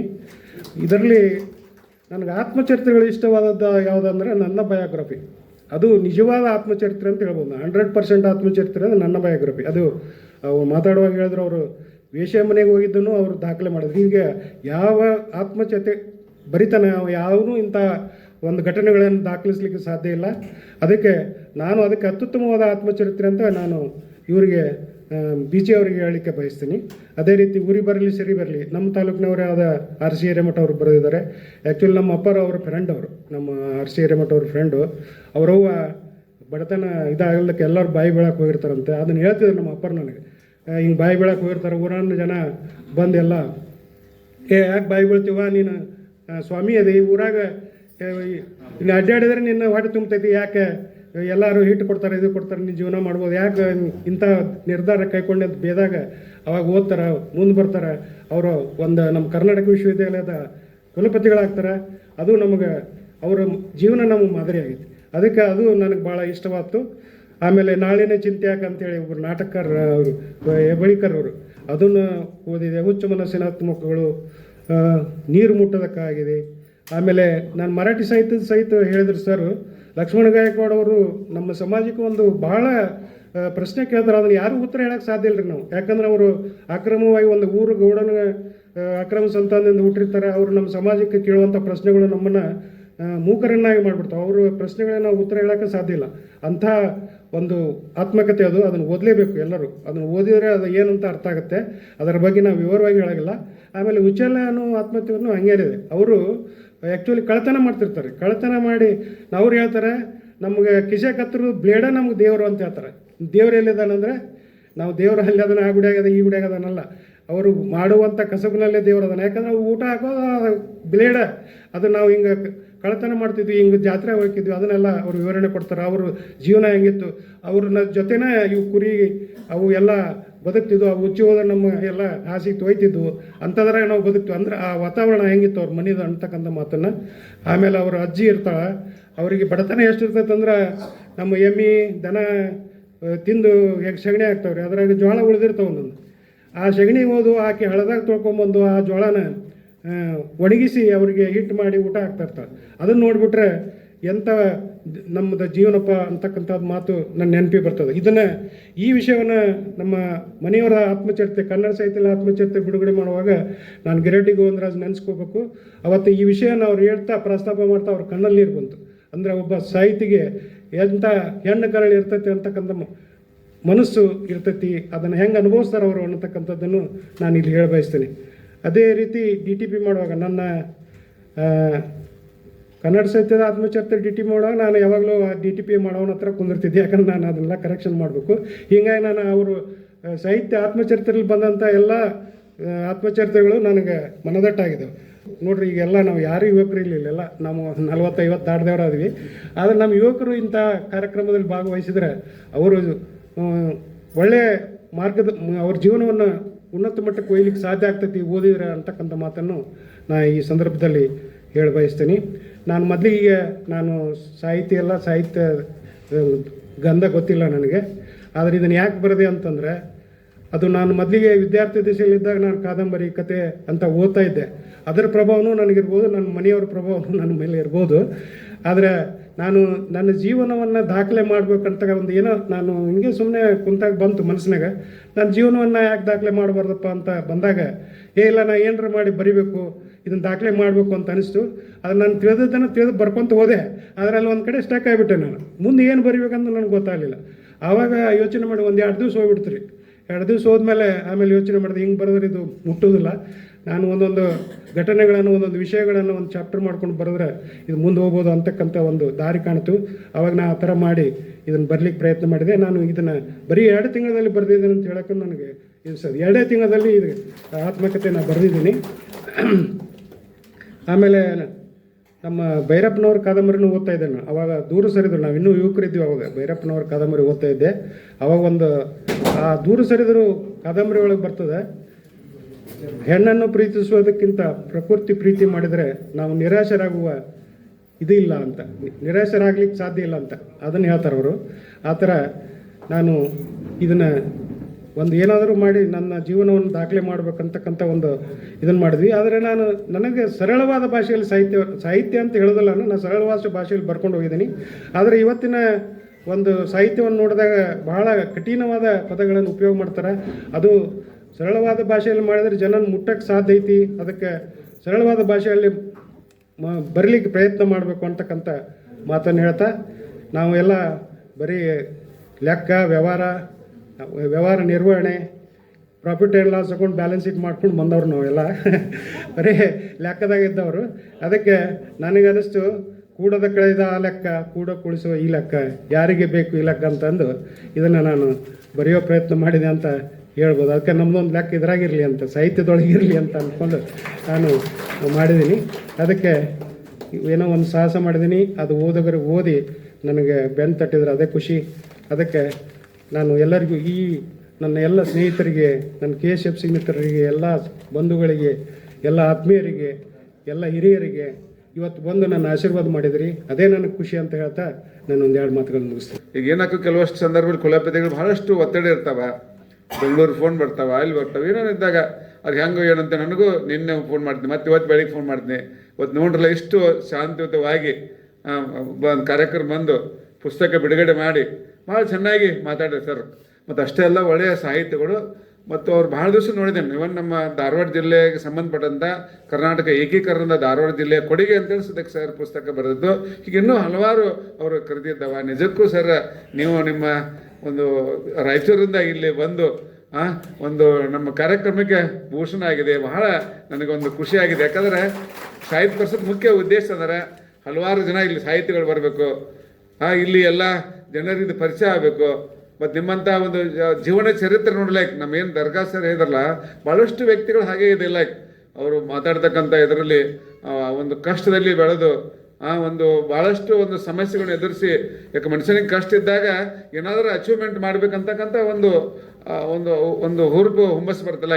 ಹೀಗಾಗಿ ನಿನ್ನಲ್ಲಿ ಬಹಳಷ್ಟು ಚೆನ್ನಾಗಿ ಸರ್ ನೀವೆಲ್ಲ ಮಾತನಾಡಿದಿರಿ. ಮತ್ತು ಭಜಂತ್ರಿ ಸರ್ ಅಂತಿ ಅವ್ರದ್ದೆಲ್ಲ ಬಹಳ ಒಳ್ಳೆಯ ಅವ್ರದ್ದು ಸದ್ಯಕ್ಕೆ ಹಿನ್ನೆಲೆ ಇದೆ, ಒಳ್ಳೆಯ ಸಾಹಿತ್ಯಗಳು ಬಹಳ ಚೆನ್ನಾಗಿ ಈ ಪುಸ್ತಕದ ಒಂದು ಇರ್ತಕ್ಕಂಥ ಒಂದು ಪರಿಚಯವನ್ನು ಮಾಡಿಕೊಟ್ರು. ಮೇಡಮ್ ಅವರದ್ದು ನಮ್ಮ ತಾಲೂಕು ಸಾಹಿತ್ಯ ಸಮ್ಮೇಳನದ ತಾಲೂಕದ ಅಧ್ಯಕ್ಷರು ಮಾಡ್ತೀವಿ. ಅವಾಗ ಸದ್ಯಕ್ಕೆ ಒಳ್ಳೆಯ ಲೀಲಾ ಕಲ್ಕೋಟಿ ಅಂತೇಳಿ ಅವ್ರನ್ನ ಸಮ್ಮೇಳನ ಅಧ್ಯಕ್ಷ ಮಾಡಿ ಬಹಳ ಅದ್ಭುತವಾಗಿ ಮಾಡಿದಂಥ ಕೆಲಸ. ಈ ಕೊರೋನಾ ಸಂದರ್ಭದಾಗ ನನಗೂ ಬಹಳ ಒಂದು ನನ್ನ ಮೇಲೆ ಟೀಕೆ ಟಿಪ್ಪಣಿ ಇದ್ದು. ಚುನಾವಣೆ ನಿಲ್ಲುವಾಗ ಅಂಗಡಿ ಒಂದು ಕತೆ ಬರೋದಿಲ್ಲ, ಕಾಲೇಜ್ ಬರೋದಿಲ್ಲ, ಏನು ಹಾಕಿ ಫೋಟೋ ಹಾಕ್ಬೇಕಂತಕ್ಕಂಥ ಇತ್ತಿಲ್ಲ. ನಾನು ಸದ್ಯ ಕರೋನಾ 2ನೇ ಸಂದರ್ಭದಲ್ಲಿ ನಾನು ಸದ್ಯಕ್ಕೆ ನನ್ನ ಒಂದು ಬುತ್ತಿ ಬಿಚ್ಚಿದಾಗಂತ ನಾನು ಸದ್ಯಕ್ಕೆ ಒಂದು ಪುಸ್ತಕ ಮಾಡಿದೆ. ನಾನು ಏನು ಮಾಡಿದೆ, ಕರೋನಾ ದಿವಸ ಒಂದು ಬರಿತಾ ಇದ್ದೆ.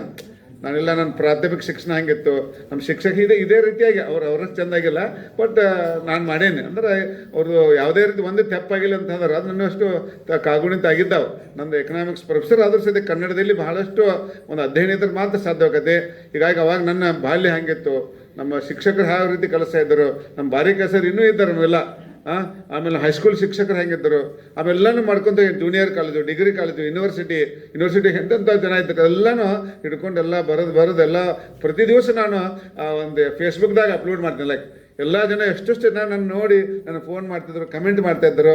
ನಾನು ಪ್ರಾಮಾಣಿಕವಾಗಿ ಇಲ್ಲಿ ಹೇಳ್ತಾ ಇದ್ದೇನೆ, ನಾನು ಏನಾದರೂ ನನ್ನ ಸಮಾಜದಲ್ಲಿ ಒಂದು ಪ್ರಾಮಾಣಿಕತೆ ಉಳಿಸಿ ನನ್ನ ಮಗಳ ಒಂದು ಬಡ್ಡಿ ಹಣವನ್ನು ಬಳಸಿದ್ದಕ್ಕಾಗಿ ನಾನು ಇಲ್ಲಿ ಮುಂದೆ ನಿಂತು ಮಾತಾಡಲಿಕ್ಕೆ ಆಗ್ತಿದ್ದೆ ಅಂತಕ್ಕಂಥದ್ದು.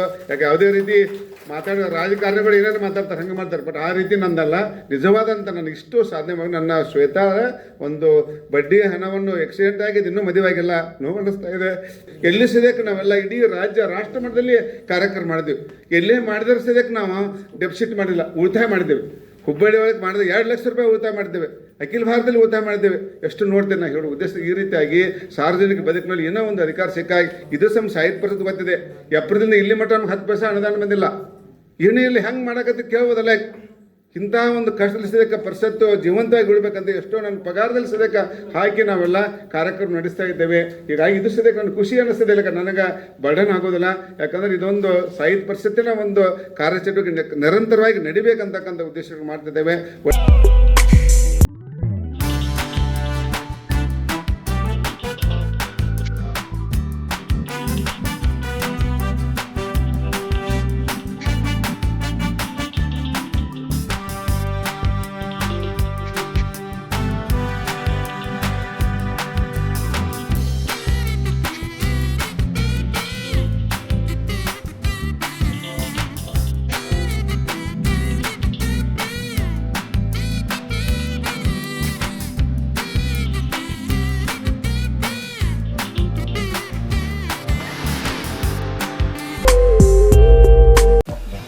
ಗ್ರಾಹಕರೇ, ಸೆಕೆಂಡ್ ಹ್ಯಾಂಡ್ ವಾಹನ ಬೇಕಾ?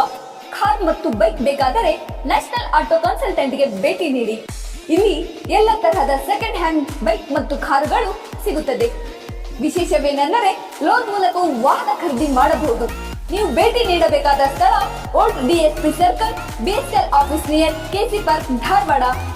ಮೊಬೈಲ್ ಸಂಖ್ಯೆ 7348821313 9008447288 ಈ ನಂಬರ್ಗೆ ಹೆಚ್ಚಿನ ಮಾಹಿತಿಗಾಗಿ ಸಂಪರ್ಕಿಸಬಹುದು.